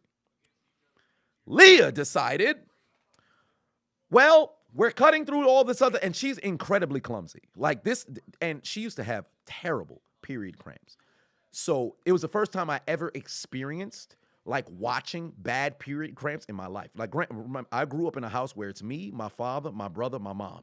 My mom being older or whatever, I've never seen when she dealt with, period cramps or anything. I never experienced it. So Leah was the first woman I ever, met or seen, even in junior high. I had blinders on, so I never dealt with it. But because Leah was the only girl in our carpentry class, I would see it when Shorty had her period cramps. They came in hard, they came in heavy, and she would be in the midst of doing whatever, fall down to the, like, I can't tell you how many times I had to fucking, lift this girl, because I wasn't one of them motherfuckers. We need a strong boy to pick up these chairs. I'll do it, Mrs. Esposito. I wasn't one of them motherfuckers. But if Shorty was like damn near about to pass out right in front of us, like, yo, we gotta move Shorty out of the work area. So I'm like, all right, anybody want to lift, this girl? All right, fucking. Yeah. Let me go call your Haitian boyfriend. Shout out to Albert. Pierre. But it was hilarious. So this particular day, she's using the circular saw. Her PMS didn't kick in this particular day, but it was very bad throughout the entire whatever, right? Rather than push on the side to lift the guard, she turns on the saw. She's pressing the button. The saw is moving now. It's not going to cut the guard because you can see there's space between the blade and the bottom of the guard. She puts her hand underneath the guard to expose the blade. We're in the middle of cutting, 2x4s in other locations, right? And just in case if you guys didn't know what the score was, the score is right there. 41-31 was the final score. Let me make the circular saw a little bit smaller so you guys can understand the story right. This girl, right there, I'm the one who's laying down. This wasn't the very same day. It wasn't the same day. But that girl laying all the way standing there in the back, right? She put her hand underneath the saw to expose the blade. And then and mind you, we got on our the safety goggles. Let me see if did we have the ear wear during this time? We had just the goggles because sometimes with everything being so fucking loud, because we were building like a house front inside of this big ass fucking room that we were in. So sometimes we had on the earphones and shit. She's cutting. She's put her hand underneath the saw. We all cutting 2x4. We're like, yo. And then she turns her head like, yo, what's the matter? Her hand is still here. Her hand is still here. The saw is going. Her hand is right here. She's like, what happened? What's going on? She moved it and put her hand back. Damn near forgot that she had moved it. Fam, the saw was this far away. She didn't notice until we started running towards her. The saw was this much away from cutting her goddamn fingers open, bro. This girl right here. That girl right there. Never fucking forget that. Anytime I see one of my old classmates who I was in carpentry class with, always, yo, you remember that shit? Yo, I'll never forget that shit. I might just DM her today. Like, yo, Leah, you remember that shit? You stupid motherfucker, you. Oh, wait a minute. I think the verdict just came in on the video. Hold on, wait. And the verdict just came in on the video. Come on, don't fuck me over. Let's go. All right. They don't got the block on it. I think I could post it. At least they don't got the block on it. All right, hey, let me zoom in. Let me get this. Shorty almost sliced her goddamn fingers open. Y'all can see that. Y'all can see that. See, the copyright claim only has the money sign for the monetization, but I can at least post it. So I will have it premiering at midnight. All right. This is good. Actually, I should just do the immediate premiere. No. I think I'm just have it premiere at midnight, 12:05, whatever the fuck the time is. But all right, woo, we can get the commentary going. Beautiful. All right, but yeah, so Shorty was absolutely tripping. She almost sliced her fucking finger open. It would have been terrible. So Leah, if somebody clip this and fucking send it to her, but Leah, you almost fucked up that day. You would have sliced open your doggone fingers. You would have been 8-piece. All right, you would have actually it would have been your index, and you would never fingered yourself with your left hand ever again. That's all I got to say about that. You'd have had a bad time, sister. You'd have had a bad time. But whatever the case may be, ladies and gentlemen, Sunday Night Football has come to a close. We saw the New England Patriots former quarterback Tom Brady. See how I fixed myself there? Tom Brady took his Tampa Bay Buccaneers and hosted the traveling Kansas City Chiefs in a rematch of Super Bowl 55, where we saw Patrick Mahomes finally get redemption on Tom Brady as he showcased all night that it's free real estate and told the Tampa Bay Buccaneers to take out their Metro cards and to get aboard the train.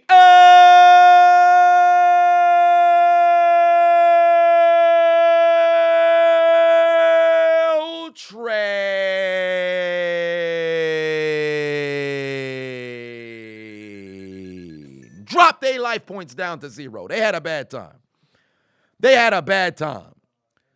You thought that they was going to get the job done? Yes, I did! It wasn't going down like that. Because Patrick Mahomes was circling this goddamn game the whole fucking season. When his wife thought he was asleep, he was looking at one eye was closed, the other eye was... One eye open when I'm sleeping. One eye. When his wife was breastfeeding his daughter with the... I said his wife was breastfeeding his daughter with the... Patrick Mahomes was sitting, manifesting, plotting on the opportunity to get back at Brady, saying, waiting on his opportunity to get the back. And he gave Brady the L. And tonight, when Brady said it was game on, Patrick Mahomes said it's... Snake,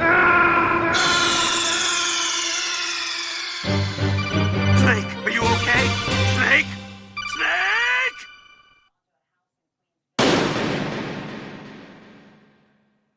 Gave that boy an L. But ladies and gentlemen, I appreciate you guys tuning into the stream. I have been your host, the diligent, vigilant, meticulous, sagacious, conscientious, analytical, methodical individual, the Chiseled Adonis. Arlen put 2 on, said that guess again chick looks like Britt Baker. She is Patrick Mahomes' wife. I think Brittany Matthews was the name. Now it's Brittany Mahomes. Whatever the case may be, tonight we saw the Tampa Bay Buccaneers eat what? Fresh hot ales, fresh hot ales, fresh hot ales, fresh hot ales, fresh hot ales, fresh hot ales, fresh hot ales, fresh hot ales, fresh hot ales, fresh hot ales, fresh hot. Because their quest of a comeback was nothing but a Failure. Stay on the channel because in 10 minutes we will have our commentary go live. Actually, you know what? Let me set it to premiere.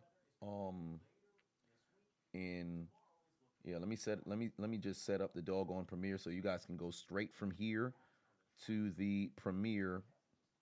I'm gonna have it on. Yeah, there we go. Tomorrow is the 3rd. All right, set up the premiere. I would just post it outright, but I feel like it's better for us to all watch it together. I always thought that was a much more entertaining way to watch the video. So as long as they don't come down with no fucking block while it's already posted, that would really, grind my gears. All right. 12 o'clock. Let me go over there. Let me just double check. Make sure I ain't got no doggone blocks. Perfect. Thumbnail. I'll work on all that other shit. Oh shit. It just says week 4, YouTube 2. What the fuck? God damn it. Wait. Put the 2022 NFL week 4 Sunday afternoon game highlight commentary at Chiseled Adonis. What the fuck, man? I don't even have the title yet. That's how you know I've been fucking battling YouTube all fucking day. I don't even got the title set for the doggone video. All right. And let me put the connectivity portion so y'all can go straight to the stream at the conclusion of this here. It should show up. Why is it not showing up? There we go. 2022 week 4 game highlight commentary. Perfect. All right. And there we are. So, ladies and gentlemen, I will see you in approximately 8 minutes in the comment section, or I should say in the live stream. So, to that I say, good night. Suck my dick. Bye-bye.